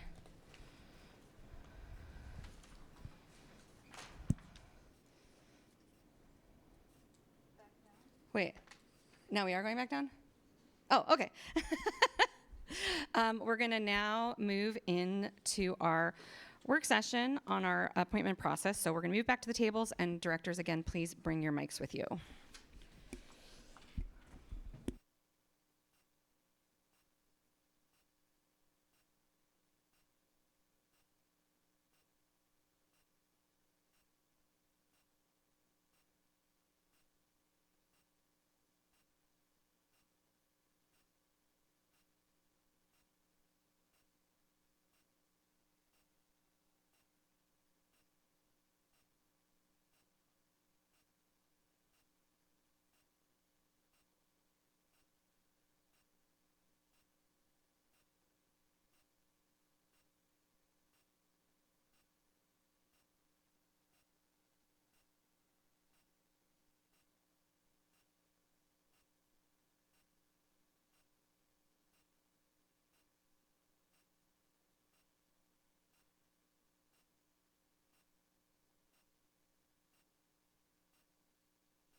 Okay. So we are now in a work session for the appointment process to school board director districts 2 and 4. I'm gonna and Director Hersey, please note, Director Hersey is with us. Hello. Hello, happy to see you. Even happier to see you. I am gonna kind of review what has happened up to this point, and then we'll talk about next steps. So the board formally acknowledged, as required by law, the vacancies for the District 2 and 4 positions during our February 7th regular board meeting. We then opened an online application the following week and closed that application period on February 25th. We currently have 11 applicants for the District 2 position and 4 for District 4. The board will appoint one person for each of those 2 positions. The legal deadline is 90 days after the vacancy, which would be May 2nd. We're aiming for earlier, partly because there's just a lot to happen with, board decisions after that, and also because of how spring break timing is. So our target is early April. Directors and the public have access to the applications on the school board website, including video statements, which were posted today. So directors need to review all those materials, and then based on those materials, we will determine finalists. We had talked before about, before we knew how many applicants we'd have, about looking for 3 to 4, depending on how many applicants there were, 3 to 4 for each position before we go to a forum. And so we currently have 4 in one of those in District 4. So my suggestion would be that we aim for 4 for District 2. And could I, Ellie, do you want to go over to you now for like some of the technical pieces that we have discussed about the numbers for each seat?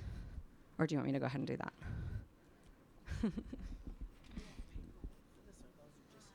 These are my notes. Yeah, go ahead. Good evening, Ellie Wilson-Jones, Director of Policy and Board Relations. So as President Rankin mentioned, the board had been talking about this number of 3 or 4 people.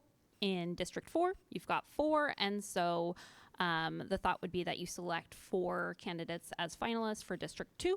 If through attrition you end up at 3 for District 4, by the time you meet next Wednesday, March 13th, for your special meeting to select finalists, then you would select 3 finalists for District 2, but not wanting to get down to 2 finalists purposefully. So if we had more attrition, you would retain more people in District 2 still.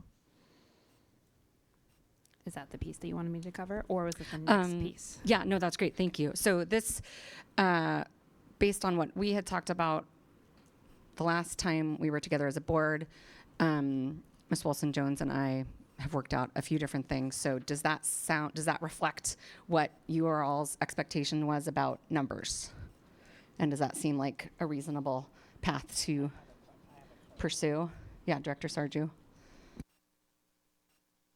I have a clarifying question on what Director Ellie just said. What I thought I heard you say, you said something about attrition. And so are you saying ultimately we don't want to have less than 3 candidates no matter what as finalists? Because I was a little confused by, we already said the 4 in district, and I get the numbers mixed up. The 4 in the 1 district where there's only 4. And so we're likely to choose 4 in the other just to have equality. But then you said something about attrition. I can correct that, sorry. Okay. So in District 4, you currently have 4 candidates. If somebody decides that they no longer wish to seek appointment between now and next week, you might only have 3. If 2 people decided they didn't want to seek appointment for District 4, then you would only have 2. So what I was intending to note was that if you end up for, the candidate's own choices through those, if they no longer wish to pursue District 4 and you end up with only 2 in that district, that you would you wouldn't want to match 2, is what I'm hearing from directors. So you might end up with a mismatch because people may say, I don't want to pursue this anymore. But in terms of the board's own scaling back the number of candidates, you would be looking for 3 or 4 and roughly shooting for a match between the 2 districts. Are there any other questions or feedback, or does that seem? I see you shake your head, Brandon. You don't have anything? Oh, he's actually live. Okay. Frozen. Okay, cool. So we will aim to match going no less on our end than 3 for District 4. 2, sorry. Too many numbers.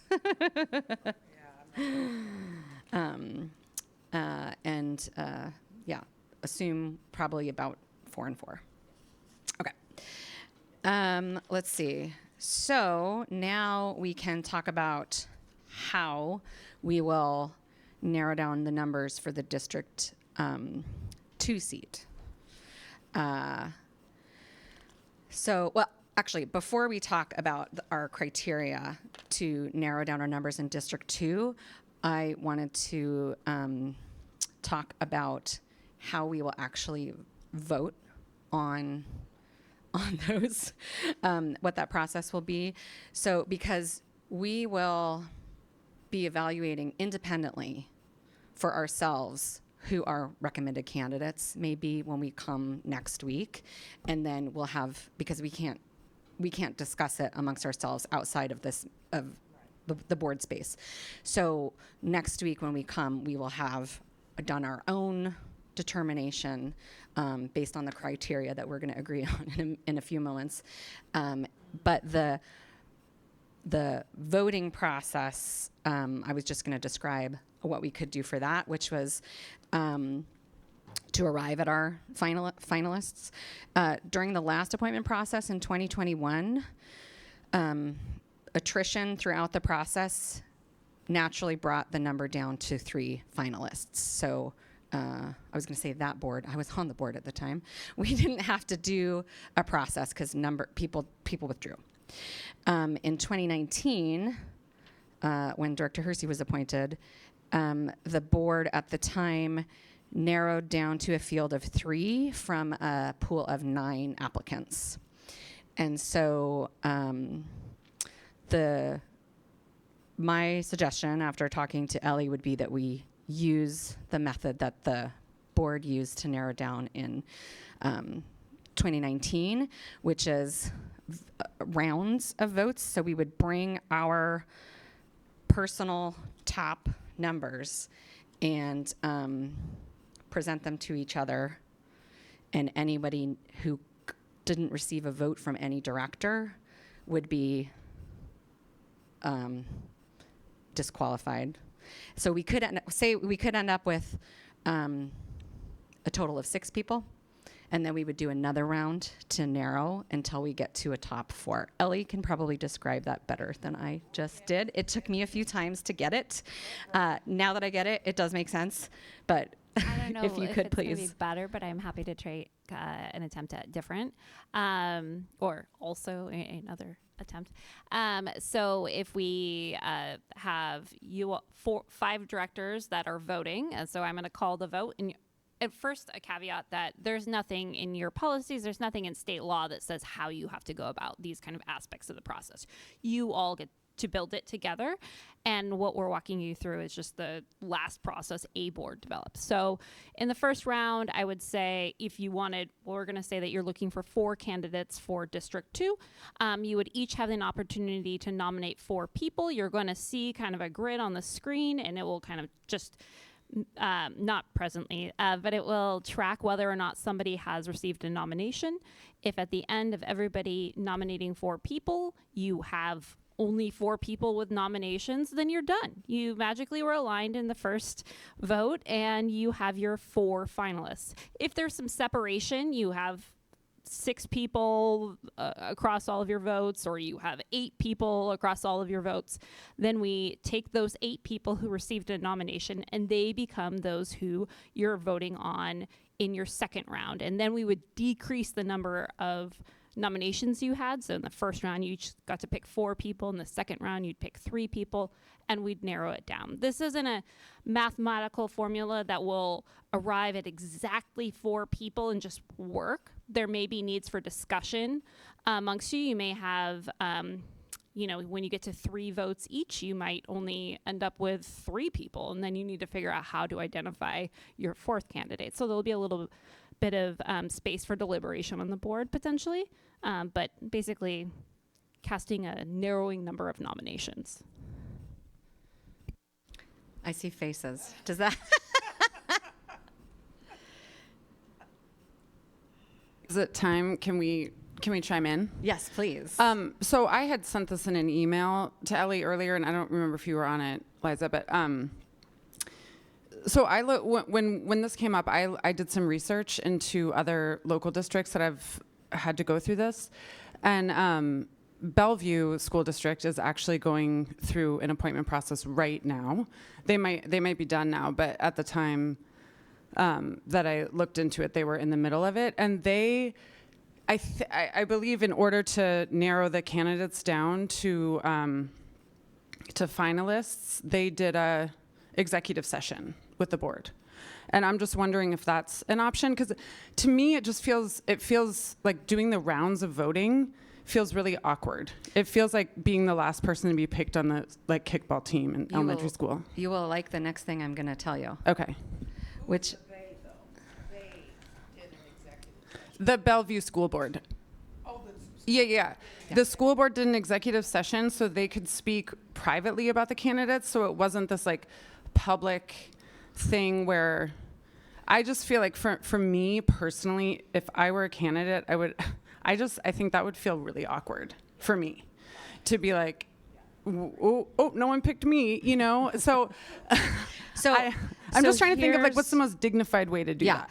So the voting legally has to take place publicly. We have to take our votes in public, but the Open Public Meetings Act, which requires that we vote in public, does say that executive sessions can be used to evaluate the qualifications of a candidate. So we can move to executive session to discuss qualifications. We cannot vote. So we would have the opportunity to say to each other, here's, if we get to a point where we're struggling to say, to kind of state our piece about why we might think a person is qualified or not qualified, but we have to vote here. Okay, but so you're saying that's state law? Or is that Seattle specific? No, it's state law. It's the Open Public I'm Meetings. pretty sure that Bellevue did not, like, what? So we're gonna follow. Okay. OPMA as it is in state law, not what somebody else may or may not have done. I know. I'm just clarifying though that determining finalists, like that is that the I don't think you have to vote on that. Is the point I'm trying to make? Like, yes, the final vote on who we're appointing to the board does have to be public, 100%. But do we have to publicly vote on who we are selecting as finalists? That's what I'm trying to clarify. I mean, there's going to be a finalist list produced, so people are going to know that they weren't picked. Right. Yeah. Eventually. I'm just talking about. I'll let legal experts speak to that. Okay, so the exact wording of the statute, by the way, in terms of what's authorized in,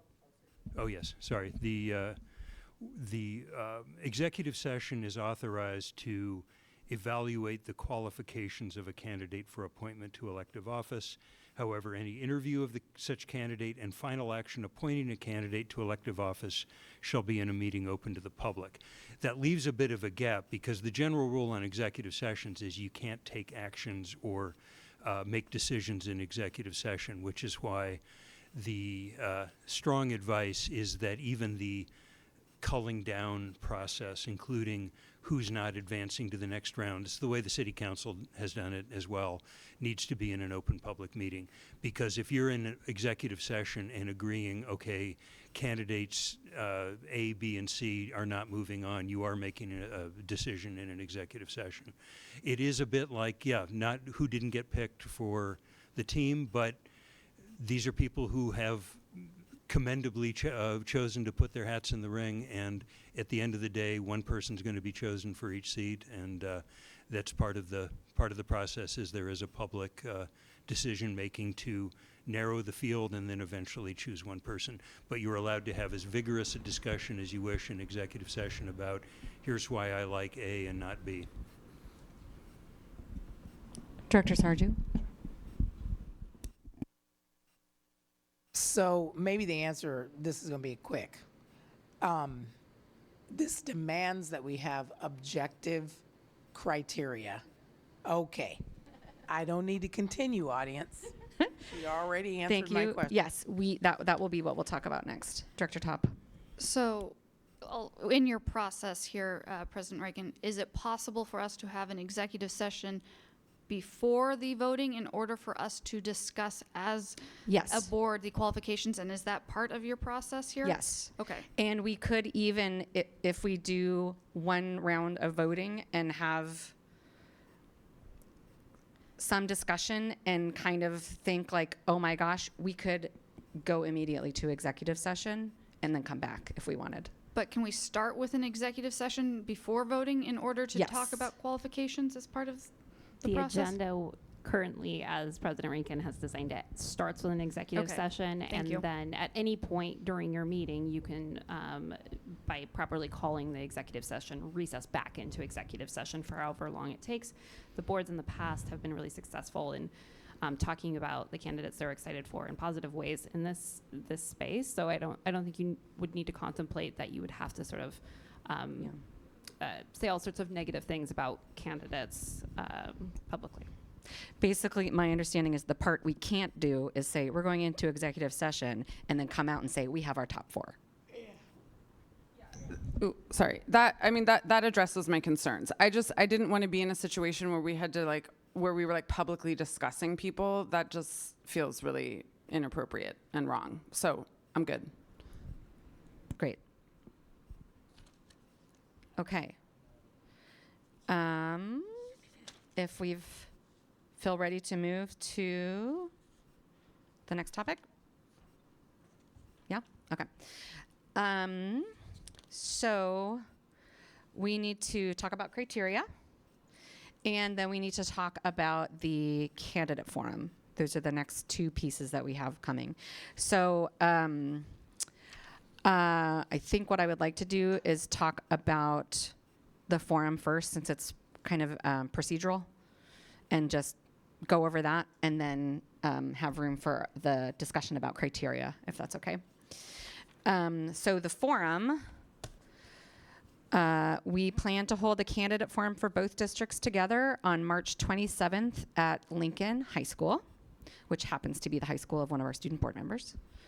But the reason it was picked is because it sits basically in a little, it's in District 2, but it's in District 4.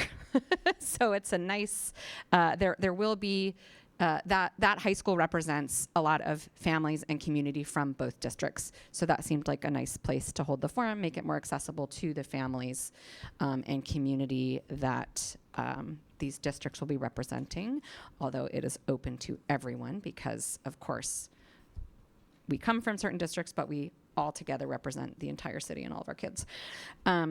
So Director Vandernoot and Director Hersey can talk about this more, but I have invited student members to collaborate on the planning for the forum, and asked Director Hersey as the student member liaison to work with them. So student members and Director Hersey had an initial conversation on Friday and talked about what they might want their participation to look like. And so would either or both of you like to share anything about that, or have anything that you want to provide or want us to know?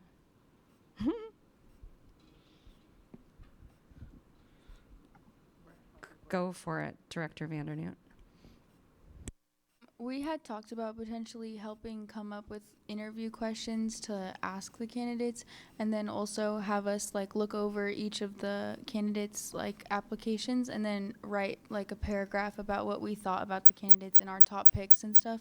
But since we can't directly vote, that it would just be our input for you to consider, but not as a final decision.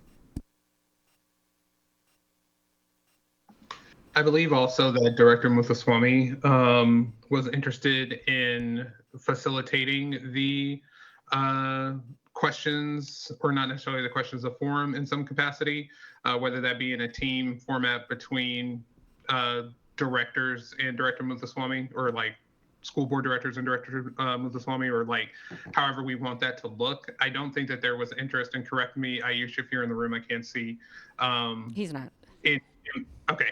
I think he was the only student that would 100% be available on that evening. So we wouldn't want it to be a situation to where it was exclusively him. So we would need to plan out a little bit further for what that could look like, whether it's we're getting students from other organizations, maybe the NAACP Youth Council or some others, maybe the Student Union would be interested, or if we would want directors and student directors to do it exclusively. I'm open to whatever y'all think is best, but that's kind of where we're at per our last meeting. Okay, great. So it sounds like our 3 student board members supporting and being included in the development of questions on the planning, providing their feedback and input on their evaluation of candidates, and that then Director Muthuswamy needs a co-host. Is that basically a recap? And I think that, not to speak for Director Vandernoot, but Director Vandernoot was also interested in supporting the process. And then I am blanking on Luna's last name. Kronbarone. Thank you. Director Kronbarone has a potential conflict that they were going to try to address in order to be there, and also potentially collaborate with Ayush on asking questions. Okay, that sounds really good. So in terms of question development, my thinking of a place to start would be to reach out to community partners and other, we're talking about the Seattle community, not just, families, not just District 2, not just District 4. This is, as we were elected by the broader community, we want to get input from the broader community to the extent possible. So as a starting point for questions, I was thinking we could reach out to different community partners and ask for either topics that they want us to ask about, or even provide a question that they want considered. And we have relationships with lots of different community organizations that represent so many different constituent groups, and also serve a lot of our students and families. So I think that would be a valuable place to start with, what ways to get communities' input into the questions that we ask. And then, so we would ask for input on the questions, and then my suggestion would be that Director Hersey and I and the student members look over the suggestions and come up with a finalized list of questions for the forum. Does that sound like a good approach to determine the questions? Okay. Go ahead, Director Top. Maybe I'll get this to work. How long is the forum? I should know this. Yeah, if Ms. Wilson-Jones would provide the technical information about the forum, that would be great. You currently have 3 hours I held for the forum, I believe. I think we'd need to confirm the exact timing that would be available based on the availability of the facility. I could go through sort of the general cadence, or are we going to do the sort of technical aspects of the forum? Is that helpful? No, if you want to go through the kind of format, that would be great. So the format that the boards used most recently, and that I don't think proved itself to be particularly flawed in any way, and for your last appointment process, was that there was an opening of 2 minutes for each candidate. So they would each provide an opening statement, and then moving into questions with responses limited to about 90 seconds. Finally concluding with 1 minute closing statements, and staff will support the timing of that. So similar to the way we do for public testimony, but perhaps adapted for a bigger space, we'll signal to the candidates when their time is up or about to be up. Our moderators will be supported with prompts to help them sort of gently nudge or firmly cut off speakers as needed. And we'll make sure that things are fair by rotating seats. It will basically be a math problem once we know how long the forum's planned for and how long it's going to take, how many candidates you arrive at, and then we can figure out how many questions would be asked. Sorry, it's a math problem for me. It's not a math problem, and for me, that's about as mathy as I want to get. So yeah, If I'm are forecasting for you my 4 future. director candidates, and they each have 5 apples. Okay. So, I mean, basically, a lot of us have participated as candidates and as audience members in forums like this. That just seemed like kind of a standard way to go. 2-minute opening, set time for questions, everybody gets a chance to answer, and then a closing statement.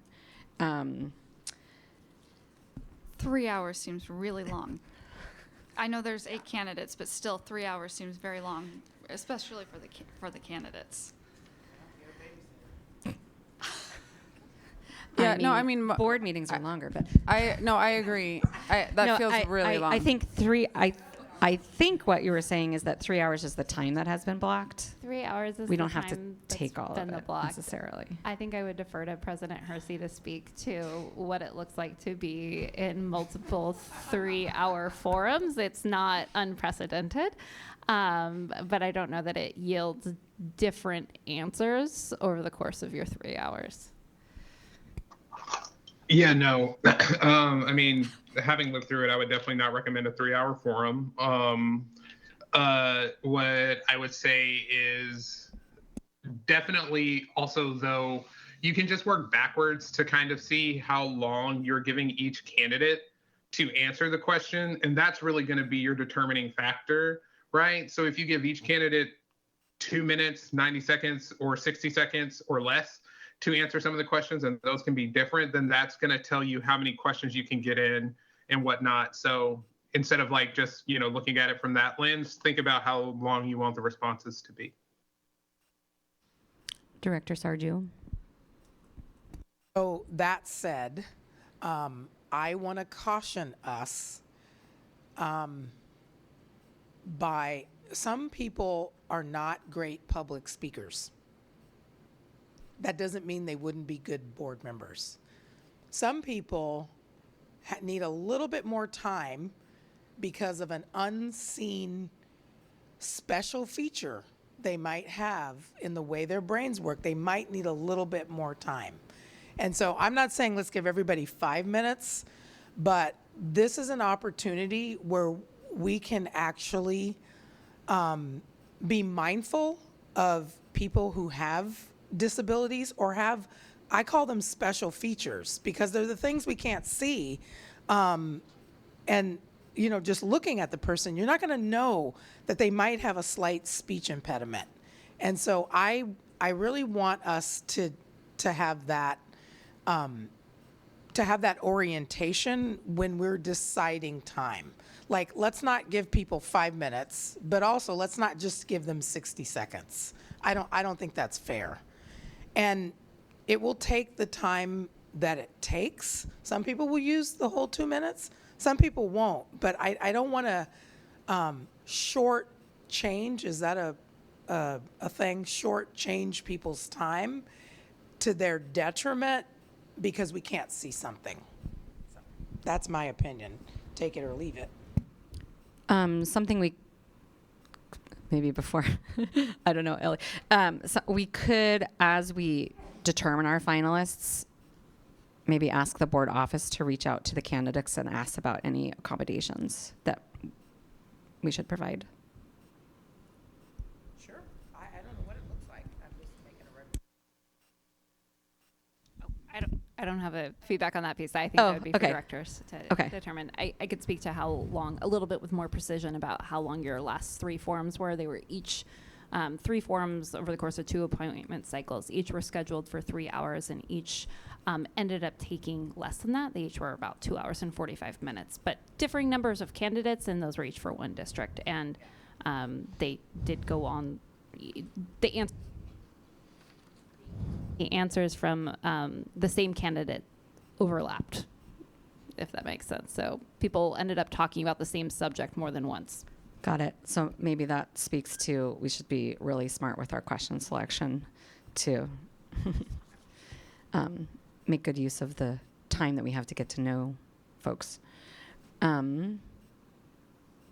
Okay, so does up to now, what we've talked about in terms of the forum seem good? Proceed. And, okay, great. Oh, Director Top. So to clarify, we are all charged with gathering questions from different community folks, and then If you're you want going to, call or the- actually you could, so I have a list of different organizations that we've reached out to for like legislative platform and some different things. This also is a little bit of a preview of next week's work session on community engagement, where we should have a living list for ourselves as the board. So I'm happy to take I'll send the email, or I'll ask the board office to send the email soliciting questions. If you have any organizations you specifically want to recommend we reach out to, please send those to me. That seems a little bit more streamlined than having us each separately ask. That's why I clarified. Okay, Okay. so if we have organizations that we want to make sure are on the list or specific groups of folks, and then the board office will send out an email soliciting questions. And then you and the student board members will work And Director on- Hersey. And Director Hersey, sorry, will work on narrowing down that list to whatever the math problem spits out as the correct number of questions. Yep. Sound good? Okay. And not to exclude the other board directors, 2 of us is not a quorum, so we can meet on flexibility of when the students can meet and narrow that down. Okay, so now, what time is it? 6:45. Okay, so now the final discussion item tonight is about the criteria that we want to use to narrow down District 2, and how we want to guide our review of the applicants. So I looked through the applications and spent some time considering what the areas were that we were kind of aiming to find out about through our questions, and what we were getting at, basically, what was important. So based on that, I kind of made some notes of overlapping buckets of things, and I worked with Ellie Wilson-Jones on a chart that has the areas on one side and some blank boxes on the other side. So what I would like for us to do now is to spend some time talking about what criteria we might be looking for in each of these areas, or if there's other areas you want to add that will support, give us some common, a common tool to support our own individual. So we're looking for a common tool that we're going to use independently to come prepared next week with our individual recommendations for nomination to the rest of the board. Does that make sense? Okay. So we can take notes on this that Ellie just passed out, and then we'll be able to each have our own guide for ourselves that has come from a common conversation about criteria that then you take your own sheet home with your notes about criteria and do whatever process you want to do to go through it as you evaluate your review of the application submissions and the video statements. Does this make sense and seem like a reasonable approach? Okay. Okay, so the first area that I looked at was lived and professional experience. We asked people about what their perspective was coming to the board, why they wanted to do this position, and what strengths and background they might have. I also know that representation is really important to us as a board and the city as a whole. And so what lived experience might there be that could add a diversity of perspective as well? And how do we want to sort of categorize that? So we could sort of think of like questions to ask ourselves, like, does this candidate represent a lived experience that is not already represented on the board? Does this candidate represent professional background or experience that is not represented on the board? If we agree that that's important, if we're looking for diversity in terms of that. But I'm open to what you all want to look at in terms of lived and professional experience. We also, just to throw out, it could be, do we specifically want a person with, I'm just going to make something silly up, Excel spreadsheet experience. If that is something that's going to be our top category in terms of lived, and I mean, it's not. I was just picking something random. If that's something that, as a group, we think is important to look for as we evaluate the applications, we would want to tell ourselves like Excel spreadsheet experience, yes, no. So I would just open it up to thoughts for what our criteria would be for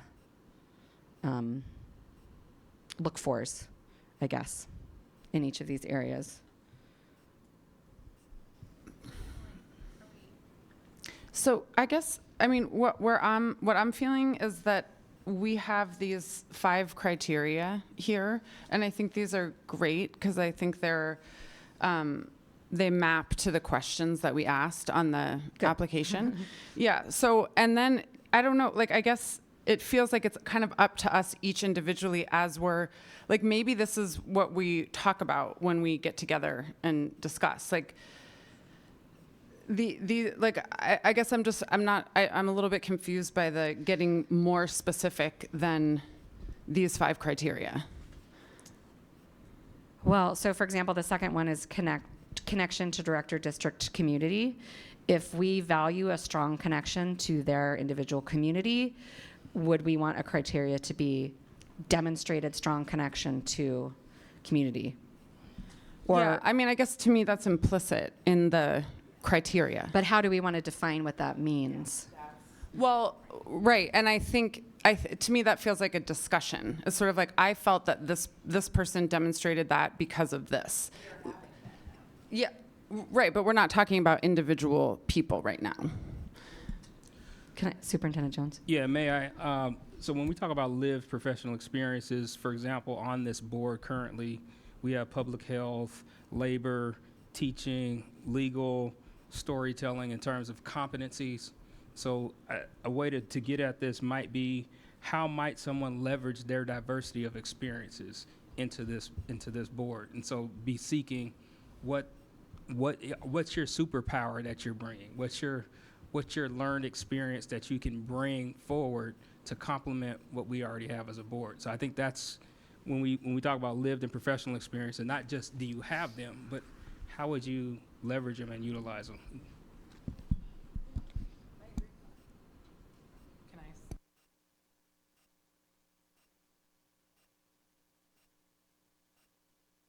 For this,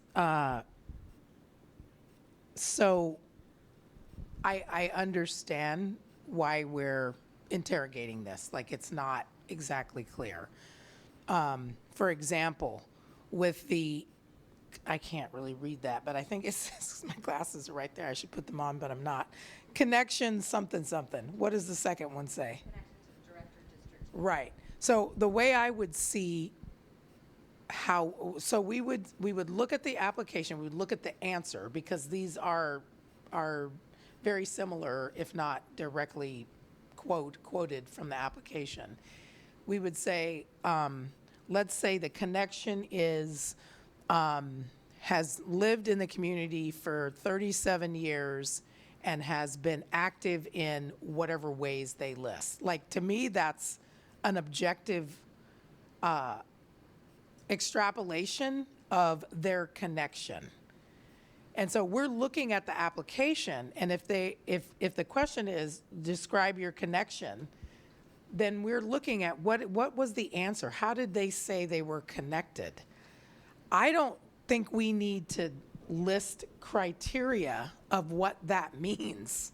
I think That's exactly what I'm saying. Okay. I'm totally agreeing with you. So I'm just saying it different? Yeah, I'm saying like I don't know what more criteria we're gonna come together as a board right now and be like, the person must have lived in the district for a minimum of 5 years, or so, you know what I mean? Like, obviously we're not gonna say that, but my point is just that I think this is the criteria that this is the lens that we're supposed to use as we're reading the individual application. Well, so here's what I'm looking for. Some shared criteria is, for example, demonstrates racial equity analysis. Would we each, do we want to define what that means for us as a group? We might have different ideas individually about what we think demonstrating racial equity analysis means. So do we want to say, as evidenced by, yep. candidate. Yeah. Or so if we think about it in terms of some of our other evaluation tools, we would have either does not demonstrate racial equity analysis. We would have approaching demonstrating racial equity analysis. Right.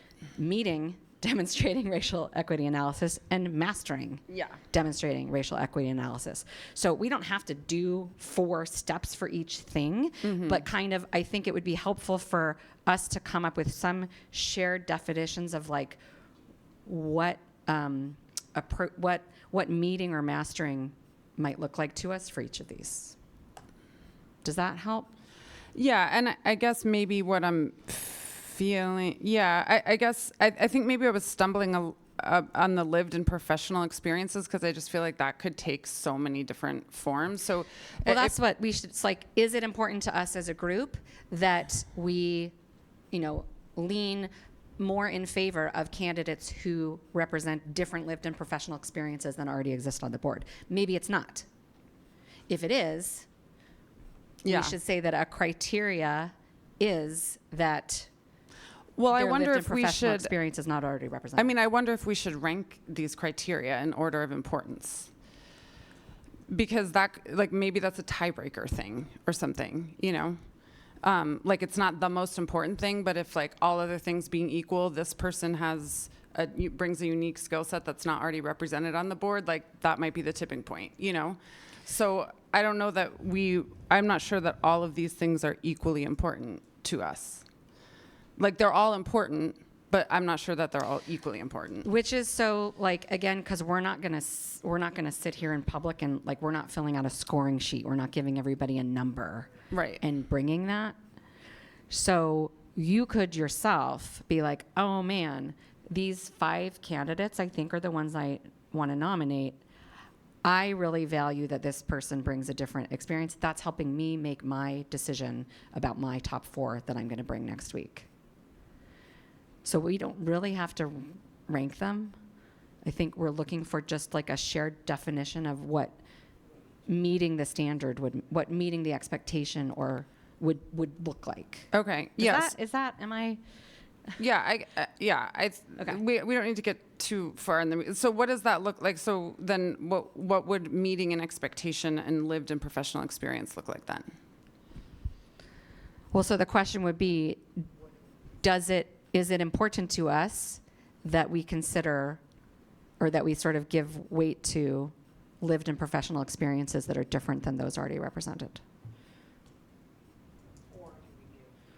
Or does it not?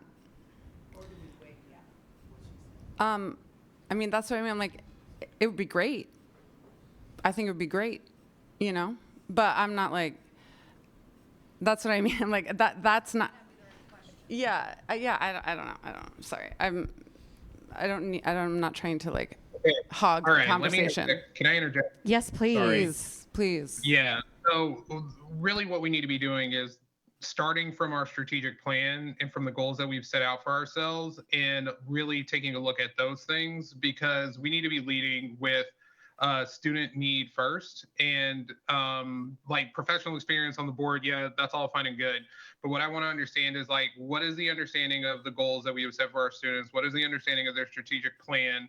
I don't know if necessarily like these are the most like telling questions that result in that, and we also just might need more time, right? Like, I don't see a whole lot of representation of like what students would want to know about in terms of like the potential replacements here. But I really do just want to like bring students into the process here in terms of making sure that we are doing things that are directly related to them and the goals that we have set for ourselves.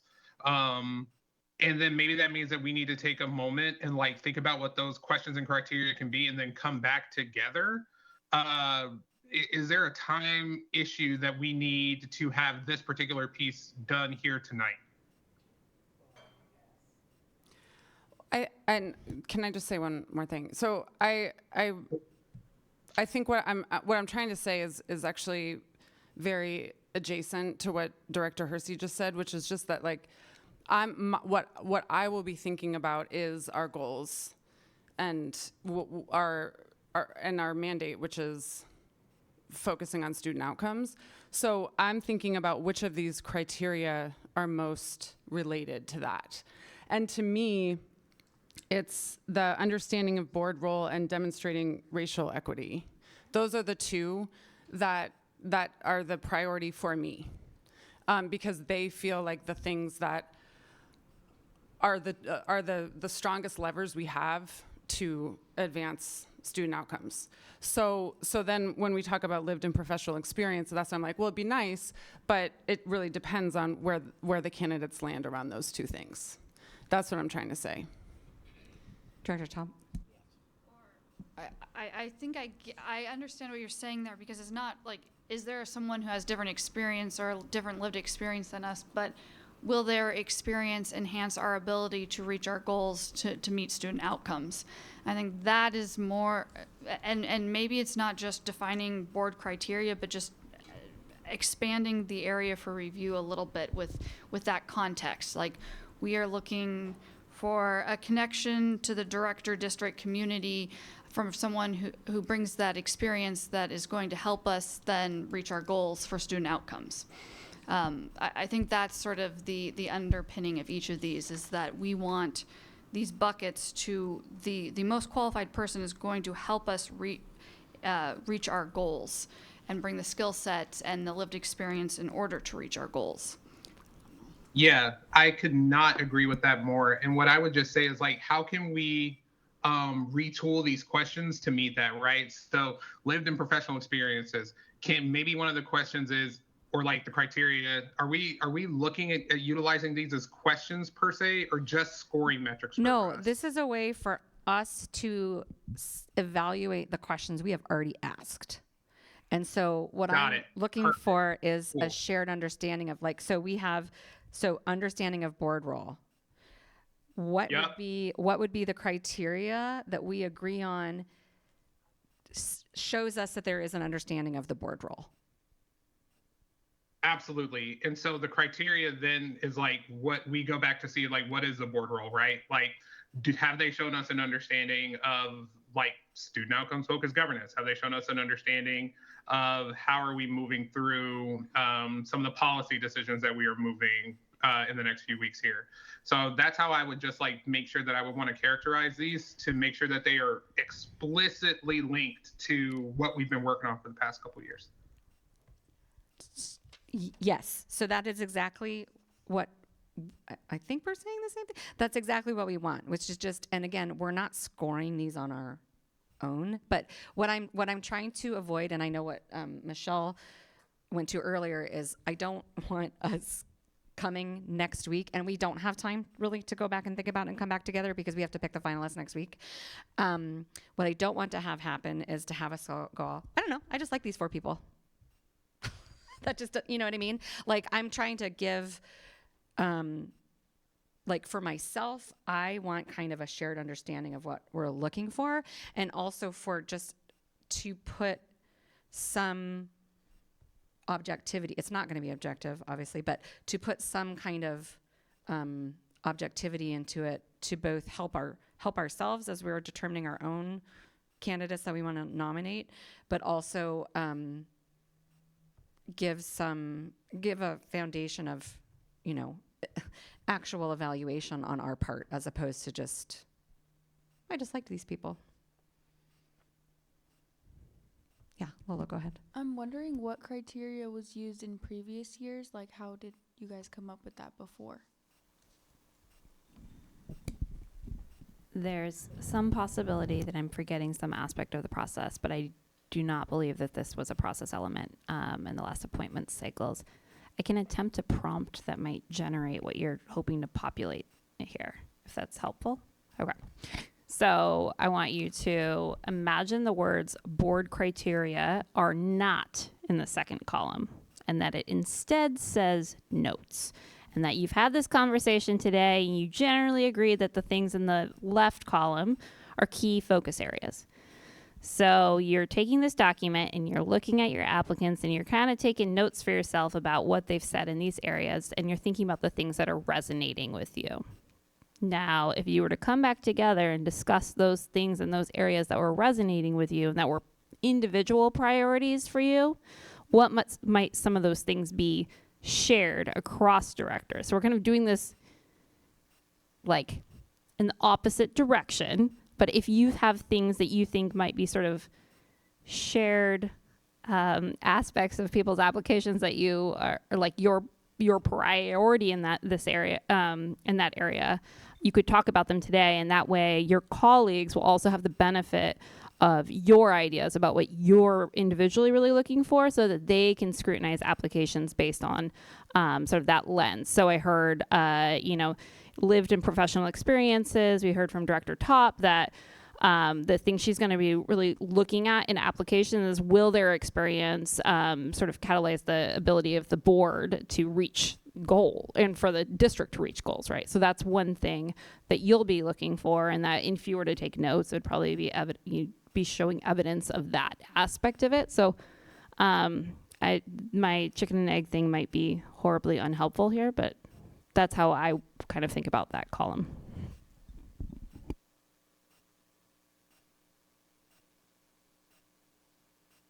What's that? I'll ask my question later. Oh, okay. So for like understanding of board role, like my criteria would be that in their application, they actually describe and demonstrate an understanding of governance as opposed to management. Yeah. Me too. That would be a way that I would look at an application and say, okay, this person already totally understands what this role is. Yeah. As opposed to this person has no idea what the school board does. Yeah. Do you want me to catch threads like this visually? I use That would this be great. as an example. Thank you. And if So you that's could- what I'm looking like, because we're not scoring. It's just like, so we all say, yeah, understanding the board role is important, demonstrating racial equity, competency or analysis is important. But what are some things that would actually look like that would help us know if that's present or not in an application?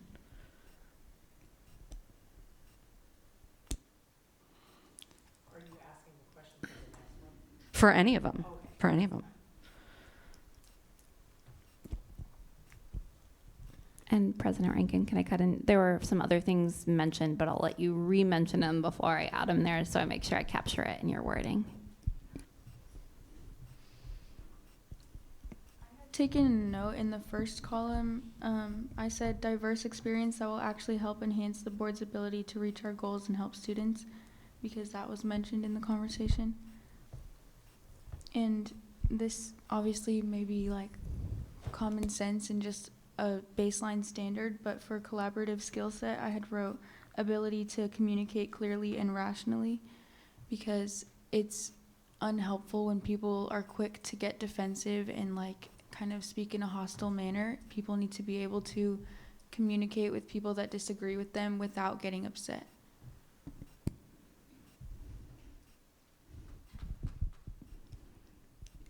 Director Vandernoot, you've been promoted. This is her meeting now. But yeah, so I don't know. I apologize if I was getting too like cagey. Oh, no, I know. I'm apologizing to the rest of the group for like, this is kind of what we're looking for. Just like a shared understanding of how we would define what we're looking for in these areas. Because again, So I can. Yeah. I mean, I was hoping not to be the black girl that speaks to racial equity, but since nobody else is jumping up, I will. I mean, I am the black girl, so I'm not hoping not to be, but I was hoping not to have to speak to this. In case you didn't know, I'm a black girl. So for that one, for me, what I'm looking for is a demonstrated articulation of targeted universalism. If they don't understand that, then they don't understand what we're doing. And so that is critically important. And it doesn't have to be fancy words and, there just needs to be a demonstrated understanding of what targeted universalism is and why that's important. specifically to student outcomes. I would add to that one too, like that their application materials or interview demonstrates an understanding of the importance of the focus of our strategic plan, which is specifically and purposefully on Black boys and young men, not because they're the only ones, but because that, I mean, understanding of, demonstrates an understanding of why that is what is leading our work. Yeah, I was going to say that one too. Thank you, Michelle.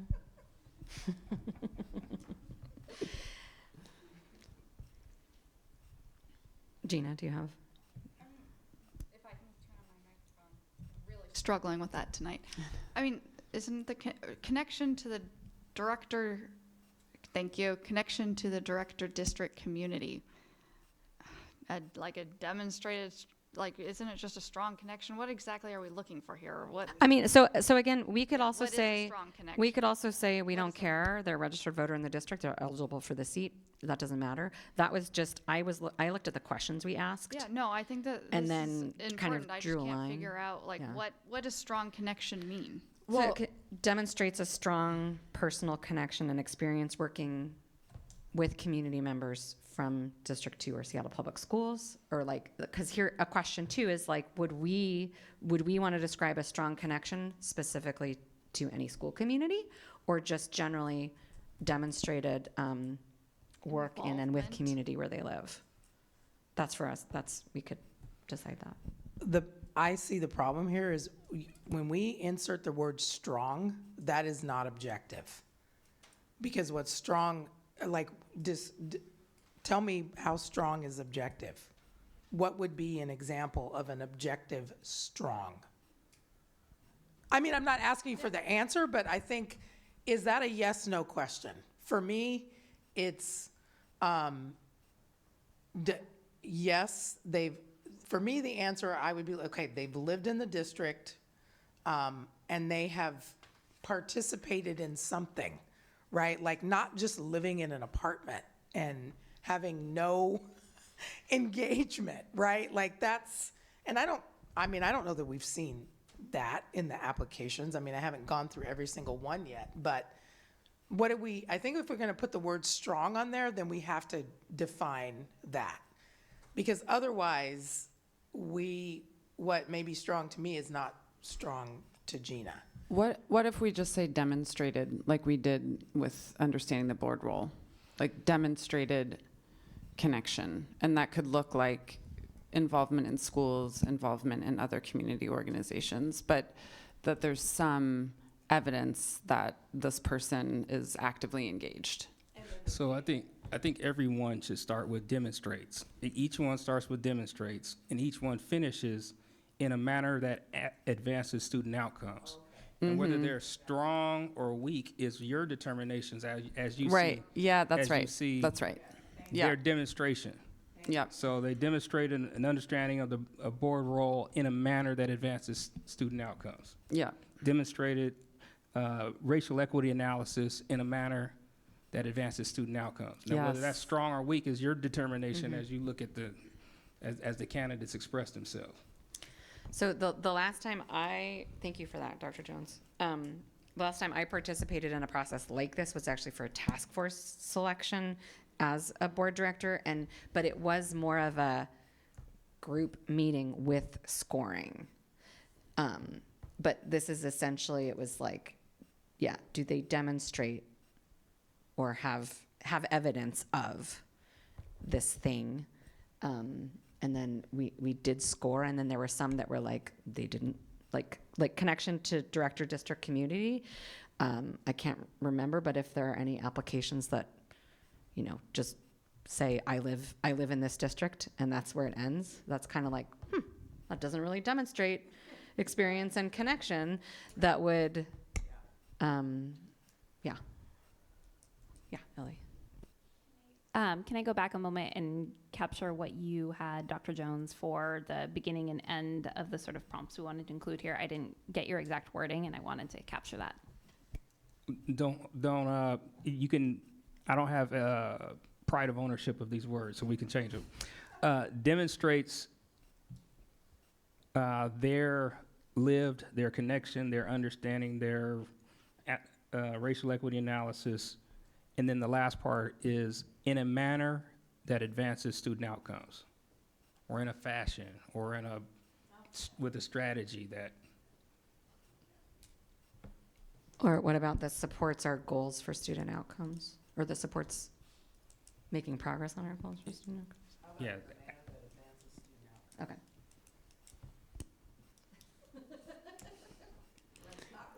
We know what we mean. We know what we mean, but yeah. And then President Rankin, you talked about the approaching all the way to mastery, and that's how I'm interpreting what Director Sarju said around strong or weak. So would you all feel comfortable with putting some criteria around how well the demonstration is? From, it was nice.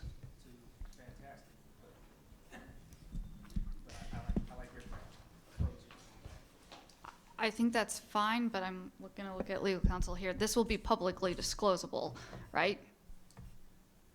Yeah, so like I like having this idea, these criteria and ready for discussion, but I don't think I'm not going to be filling in the squares with that information, because I think that. Yeah. Yeah, and that's the intent really, and why with the task force, we all sat with the sheet in front of us and 1, 2, 3, 4, and then had a result. And this is, not the same process. So this is really more of just like a shared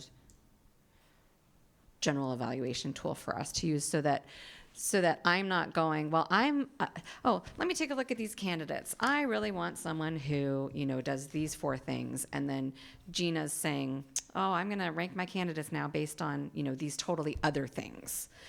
We're basically just trying to get to, we're going to all have different opinions and different ways of I think preferences. I but think this we're is just totally kind on of board to- with that. Okay, we're cool. we're on the same page. Yeah. So we could get more specific, but I don't know if we need to. If this is if this feels like we're headed in a similar enough direction, and if this gives each of us enough of a framework, enough of a framework to go and make our own recommendations that we're going to bring back to the board. Yeah.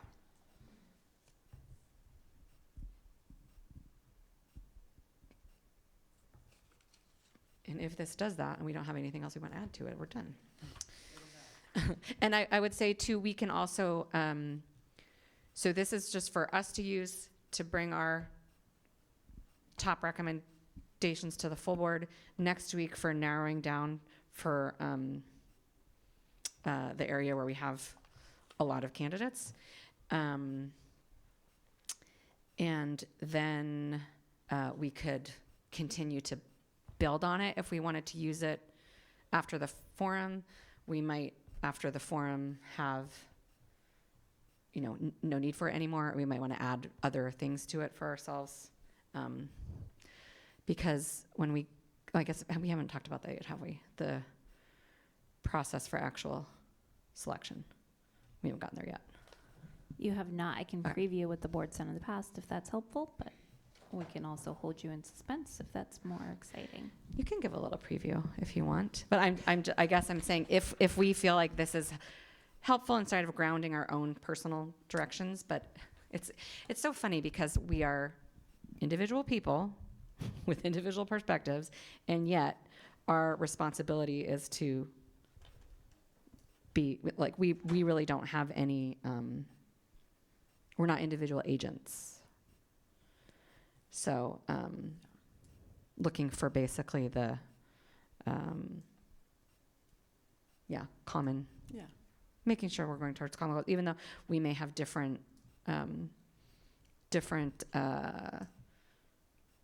things personally that, I don't expect us all to have the same 4 people, for example. I would imagine that these mean different things, which is great, which is what we want, I think. Your criteria points us all in the direction we're always supposed to be focusing Yes. on, and that sort of achieving our goals and how we're going to do that and how we do make sure that the folks that do join us help us in reaching those goals. Yes, thank you. Exactly. Yeah, now you all see what I was like as a set designer. Throw everything at the wall, and then I start pulling things down and narrow down. Anyway, did you want to add about the final? Can I, before, I'm going to hold you a little bit in suspense, can I just confirm what you want me to do with what's on the screen right now? And if your answer is provide it to us, then can I check the wording here to make sure that it's not going to, yeah. Okay, so first one, area for review, lived and professional experience. I took off the S, that made more sense to me, but demonstrates diverse experience that will help the board's ability to reach goals and support students. This one already had sort of an overlap with the advance of student outcomes, so do we want to refine the end of it to just kind of just say demonstrates diverse experience in a manner that will help the board's ability to advance student outcomes? Or this one was a little harder because it was already geared in that direction. It's harder to fit into the form. We can come back to it too if that's helpful. I think that's good. I think to just say that will help the board's ability to advance student outcomes, right?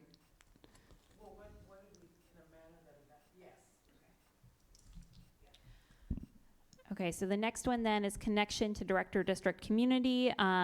Demonstrates connection to the director district community in a manner that advances student outcomes. Evidence of active engagement, and then it says may include involvement in schools, community organizations, etc. So you can let me know if you want the evidence there as a prompt or if you want to go. Can I just a tiny technical thing? So their community involvement may not already advance student outcomes, but we're looking for experience and connections that will support the board and therefore the district in improving outcomes for students. In a manner. If we take out to the director demonstrates connection in a manner, in a way. I guess I don't understand. Just that the current connection might not demonstrate that they are currently advancing student outcomes with their involvement, but that, does that make sense? Change the word connection. I don't know what you're saying. I don't know what you're saying. Yeah. So people are doing lots of different things with their lives right now that are positive and connected to their community and not necessarily focused on advancing. Translate to that, helping advance student outcomes. Or that will support our work, something. I think, it doesn't have to be perfect. We're not publishing this. I mean.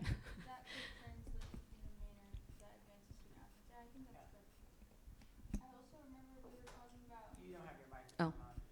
I remember also in the conversation earlier, we were talking about potentially that they would have to live in the district. Is that already a requirement or is that just a suggestion? That is a legal requirement at the state level and has been confirmed for all candidates with King County elections. Not on that part, but there were enough verbs that my brain fizzled on this one. So demonstrates connection to the director district community that if appointed, they could leverage to advance student outcomes. Is that sort of the point you're getting at? I'm just trying to figure out the meaning here. I don't have to use my verbs, but I know let's pick the a point verb. we're trying to get at. Well, no, but what was awkward, it was like, you're sitting across from me. So candidate Lola is highly involved with her, the retirement community in her neighborhood. That doesn't necessarily look like supporting student outcomes right now. Yeah. But that connection shows an authentic connection to the community and working with community. A commitment to doing that we kind hope of work. will, when brought to the board, will help us improve student But it's more outcomes. about the mindset and not about the actual we hope that No, I know. It just, Yeah. the wording was weird. That was just like demonstrate. It said like, does this person demonstrate right now that they have connections that improve student outcomes right now? Right. No, exactly. I know that was weird because I don't think that's what we're going for. I think we're talking about the mindset and the orientation towards Well, and even just community. like authentic demonstration of engagement, doing work with Yeah. the community that they, Yeah. Can I defer to a director for the wording on this one? All right. Demonstrates. I'm going to phone a friend. Thank you. Demonstrates the potential. No, it demonstrates the connection to the director district community in a manner that has the potential to advance student. Can we just take out, I mean, we know that we're all connected to student outcomes, but what we're looking for in this one is like an authentic connection to their community. Can we Yeah. just take that out? I for think this so. I question- think we're for this trying one? so hard to make that Yeah. work, and it's not working. Yeah. Yeah. So demonstrates connection to director district community. The part that's unsaid is building from that connection, they will be better empowered to do their work as a director to support student outcomes. But we didn't say the long part. There you go. Next is understanding of board role. Demonstrates understanding of governance as opposed to management in a manner that advances student outcomes. You could also add something about how they demonstrate a clear understanding of what their role on the board would be and what the board currently does for the community. Would that be some of the evidence that we'd be looking for this one, since understanding of the role would be sort of a, Yeah. or is this another criteria or another? Do I have the right? Yes, I bullet think you point have here? the right. Okay. So understanding of the role of a board director, and then you had another part that was crucial there too, but still slipped my brain. Okay, and I'm gonna say that one into the mic. Understands what? Oops. Oh my gosh, the board. I think there's a lot of things that people think the board has the power to do, but they actually don't. And so I think to show an understanding that they know what the board actually has the power to change and control, you know? Yeah. Thank you, President Vandrew.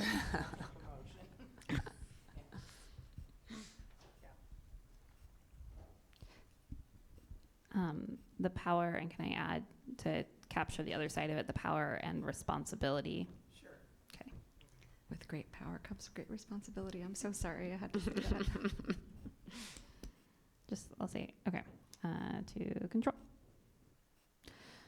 Next one is demonstrates racial equity analysis, demonstrates demonstrates articulation of targeted universalism and why that is important to student outcomes in a manner that advances student outcomes. Put a period after the first student outcome. Okay. Thank you.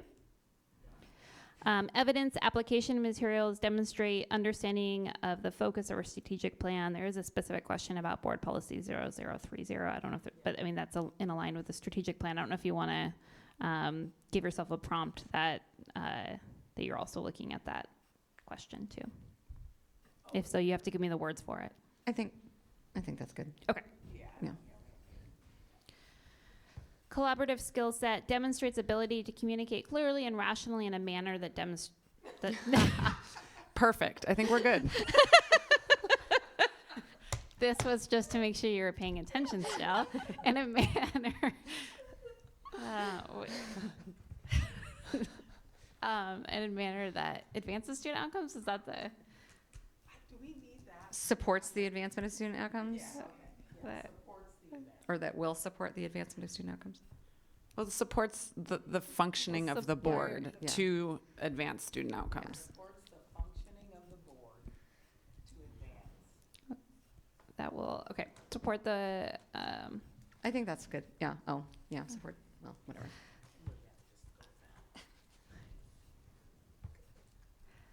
Can we go back to the one about role? can support and hold accountable a wild and crazy superintendent. Needs to be in there somewhere. Knows how to support and hold a superintendent accountable. They need to be able to. That's true, because That is How about that is your singular also employee. understands and commits to supporting the success of the school district? Because that's Yeah. really what our job is. Yeah, yeah. Can I hear that one more time? Understands and commits to supporting the success of the school district. I don't know how to say understands. That doesn't make any sense. Okay, commits to supporting the success of Seattle Public Schools. Yeah, or demonstrates a commitment to supporting the success of Seattle Public Schools.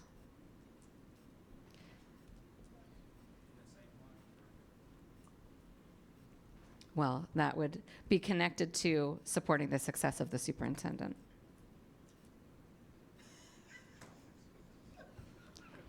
You're doing a good job of pulling some of the points out of the board policy and state statute on the role of the board right now, too. So thank you. You're identifying evidence here that is would be evidence of understanding the role of the board. So. The one last thing with the collaborative skill set that I want to add that is also connected to understanding the board role is like demonstrates either ability or willingness to, I don't know how to describe that, like we're not like legislators, we're not like city council members. We don't individually go out and do whatever we feel like. We actually Shared decision making. Is that what you're trying to get at?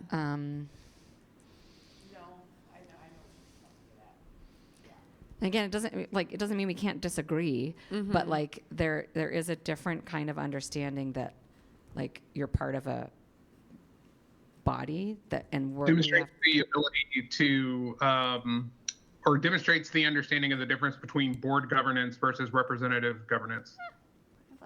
Thank you. Yep. Understands.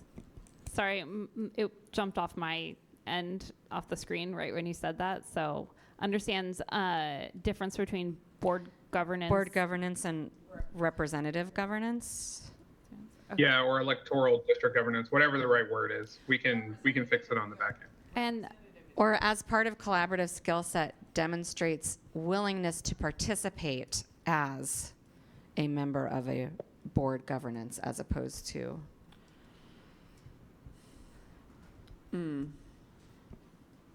I don't think we can tell that by the applications. Okay. Yeah. Didn't really ask that question. No, I was trying to remember what we asked about being collaborative. Just that collaborative, well, anyway, maybe that, okay.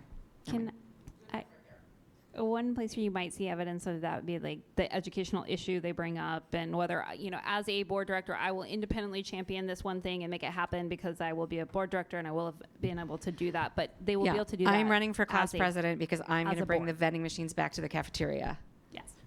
Like we can't do that.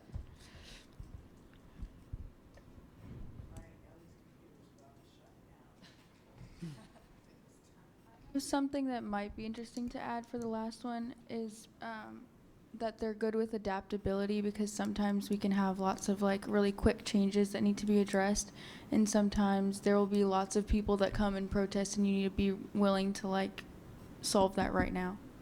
So like flexibility. Yeah, and like especially with like, I don't know, you can never really predict what's going to happen. Like with what happened with COVID, that kind of completely changed everything for a long time.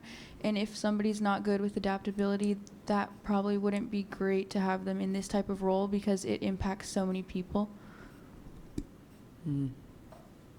That's great. Yeah. For this one, demonstrates ability to, well, this is redundant to the category, but I added the word collaborate. So demonstrates ability to adapt, collaborate, and communicate clearly and rationally in a manner that will support the functioning of the board to advance student outcomes. Some of the evidence, partial evidence, would be their understanding of the difference between board governance and representative governance. You might see that just coming out in various places in the application. There might be a sort of a misalignment that also goes to the understanding of the board role area. We have that. You have that somewhere else, like the difference between governance and management. Yeah. So I like having it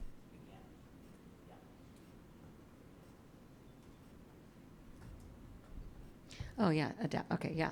Mhm. All right, how do we feel about this? I think we're good. I think it's great. Anybody have anything else? Any other burning thought or question about either this or just the process? Because basically, between now and next week, we will be Ellie will send these to us. Oh, sorry, go ahead. Do you want to? Oh, no, go. Oh. I just need to chime in at the end because I failed to do one thing. Okay, perfect. Ellie will send us these, and we will each individually be responsible for on our own using this shared criteria to evaluate the candidates and be prepared to bring our our individual recommendations to the board next week.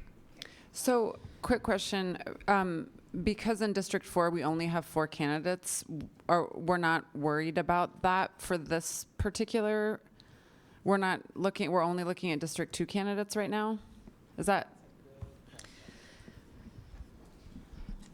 Could I ask the board to consider not defaulting into candidates that may not meet the criteria to be board members? So in other words, not just for the sake of 4, but if there are 4 that are meeting the criteria, then go forward, but not. I see. Just default into the 4. We only have 4 in one of the districts. So you're saying we should be looking at all of them. That's what I'm asking the board to consider. Yes. We had this conversation about kind of the pros and cons. We could say we're not looking at like qualifications. We're looking to narrow down District 2 to be the same number as District 4, or depending on what the board prefers, we could say we're going to use this criteria to evaluate all candidates. Right. And potentially. Well, I think we are using this criteria to evaluate all candidates. Right. It's just a question of, is that what we're doing right now? Next week? Yes. Okay. Okay. Can you say that into the? I think we should look at all the candidates. We're pretty confident we're going to advance the 4 in whatever number district that is that only has 4. It's 4, But conveniently. Is it 4? Yeah. Oh, 4. That's like a rubric or Yeah. a mnemonic Yeah. device. Yeah. 4 and 4. And then we're going, I think we need to act as if there aren't 4. Maybe that's a different way. Yeah. We need to act as if there's a whole bunch in both, and we're evaluating them all. Yeah. That's the equitable way to do it. So that changes the conversation next week to determining finalists for both seats. Right. But I guess, but I thought we were defaulting to, we're not choosing finalists for District 4 because there are only 4 of them. So is that different? Are we doing something different now? No, we have to choose finalists. What I would say for this is that, like, when we get to that conversation, I'm so sorry, Liza. I'm just trying to make sure that we are moving quickly No, through that's this. fine. Please 'cause go we're- ahead.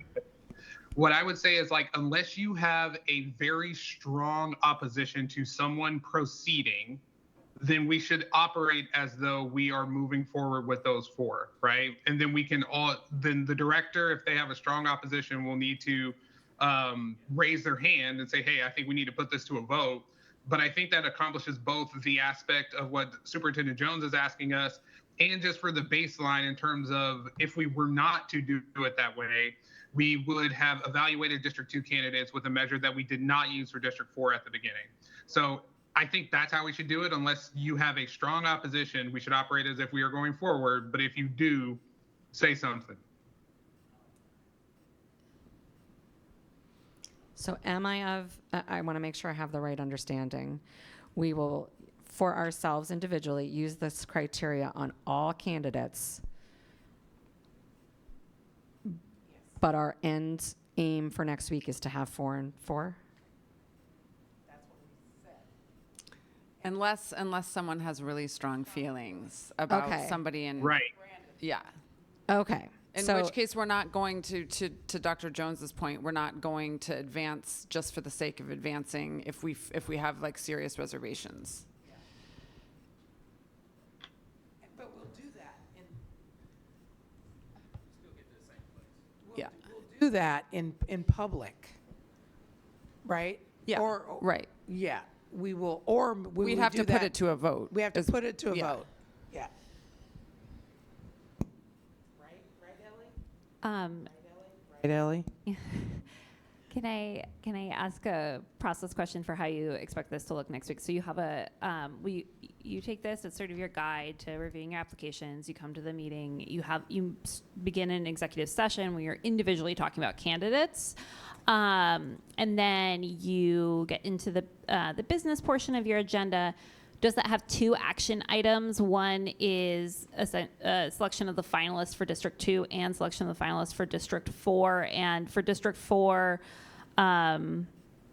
you will definitely take a vote, and then you would just sort of pass everybody on. I mean, they would potentially move on, or somebody would suggest that you move only 3 on, and then you would take a vote on moving 3. Or Is there a way that we could just put District 4 on consent, and if someone needs to pull it, they can? So this will be a special meeting, so we won't have a consent agenda. It's just going to have sort of individual action items. Okay. I think my question is just whether you want to go into I didn't frame it right, but do you want to go into next week's meeting with an assumption that you will be taking an action on District 4? Or do you want to have a conversation next week, and if you get to a place where you feel like, oh, we should change the number of candidates in this, or we should narrow the number of candidates in this district, and then you would actually be voting on that district after the other district at a subsequent meeting, which would lead to the candidates kind of being in a different place. So I think I took us off a path. I'm just suggesting use the criteria for both districts, 4 and 2.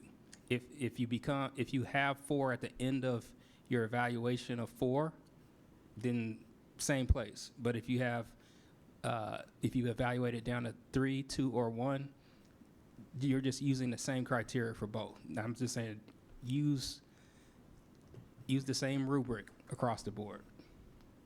Yeah, I think. Oh, sorry. Go ahead. Well,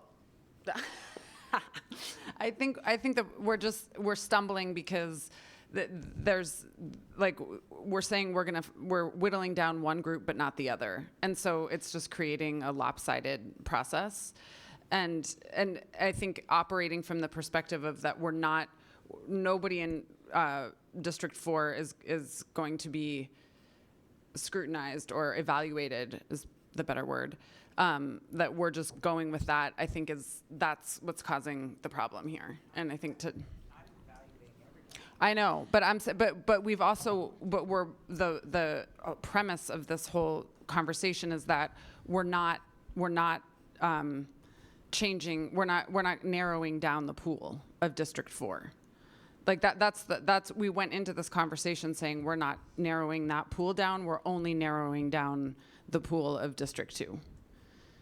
And so I think that's what we're struggling with right now is that. So I think I may have, unless we want to potentially end up with 2 candidates or 3 candidates in District 4, and I'm just saying potentially, I have no idea. But we could say that for ourselves, we are using this evaluative guidance to determine our top 4 in both. And we only have to approve. So basically what Ellie needs to know and what I need to understand too is if we are planning to eliminate any candidates from District 4 as well as from District 2 next week. Does it make sense to just make this cleaner to say we need 3 candidates from each? And so that way we're going through a finalized. A matter of wanting to use this tool on both, in which case you can, and then you have your own evaluation for District 4 candidates going forward, even though we are not. Yeah, sure. Yeah, that too. Yes. Yeah. that Okay, part. thank you. Because I'm like, I don't, it doesn't make sense to me to eliminate like one person. Yeah. Okay. No. Let's agree with that. Okay. Got it, Ellie? So, So we will no be vote using on we will District be using 4. this ourselves for all candidates, but the part that will come forward next week is by manner of us providing our top 4 or coming to our top 4 in District 2. Yes. Okay. So we are only voting on advancing candidates or narrowing candidates for District 2. So next week, your meeting will convene, potentially with an executive session. You're evaluating your candidates. That's an opportunity to talk about the specific qualifications of your candidates from both districts, because you will have reviewed the applications, including the video statements posted today, prior to next week's meeting. And then you will come into the public session. The only action item on next week's agenda would be a selection of finalists for District 2. Yeah, is that correct? No one stopped me as I was talking. Then I realized I never circled back to the earlier question about the voting process way in the future, in April or by the May legal deadline for how you would appoint to each seat. So do you want me to answer that part now? If anybody feels like they want to hear that right now, sure. If not, It's quick. Okay, go ahead. Okay. So the past process the board has done is president calls for motions. I make a motion. I nominate director or candidate X, and then we take a roll call vote on that. If candidate X gets 4 votes, they do need 4 votes for this vote. It's not 3 votes, it's 4 votes. So if they get 4 votes, then you are done. You have appointed candidate X. And if candidate X does not get 4 votes, then somebody else can make a motion for candidate Y. There may be other processes you could use, but that's what was used in the past. And that sounds like the same process that we used for president, vice president, member at large. Thank you. It's it's the same. Yes. Okay.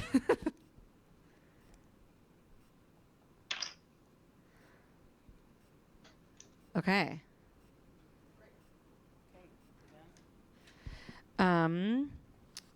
I'm not going to make us go back up there to adjourn the meeting. So we can if you want. So thank you for that. We will get that document shared to us by Ellie to be able to do our own evaluation, and we'll come back next week. Director Hersey did the time use evaluation for January and February, and is included in the meeting minutes. That is partly for our own just tracking, but Director Hersey, if there's anything that you noticed or wanted to point out about either of those. No, okay. So we have those on record. Thank you for doing that. And there being no further business to come before the board, the regular board meeting is now adjourned at 7:48 p.m. Thank you, everybody. Thank you all. Appreciate it. Have a good night.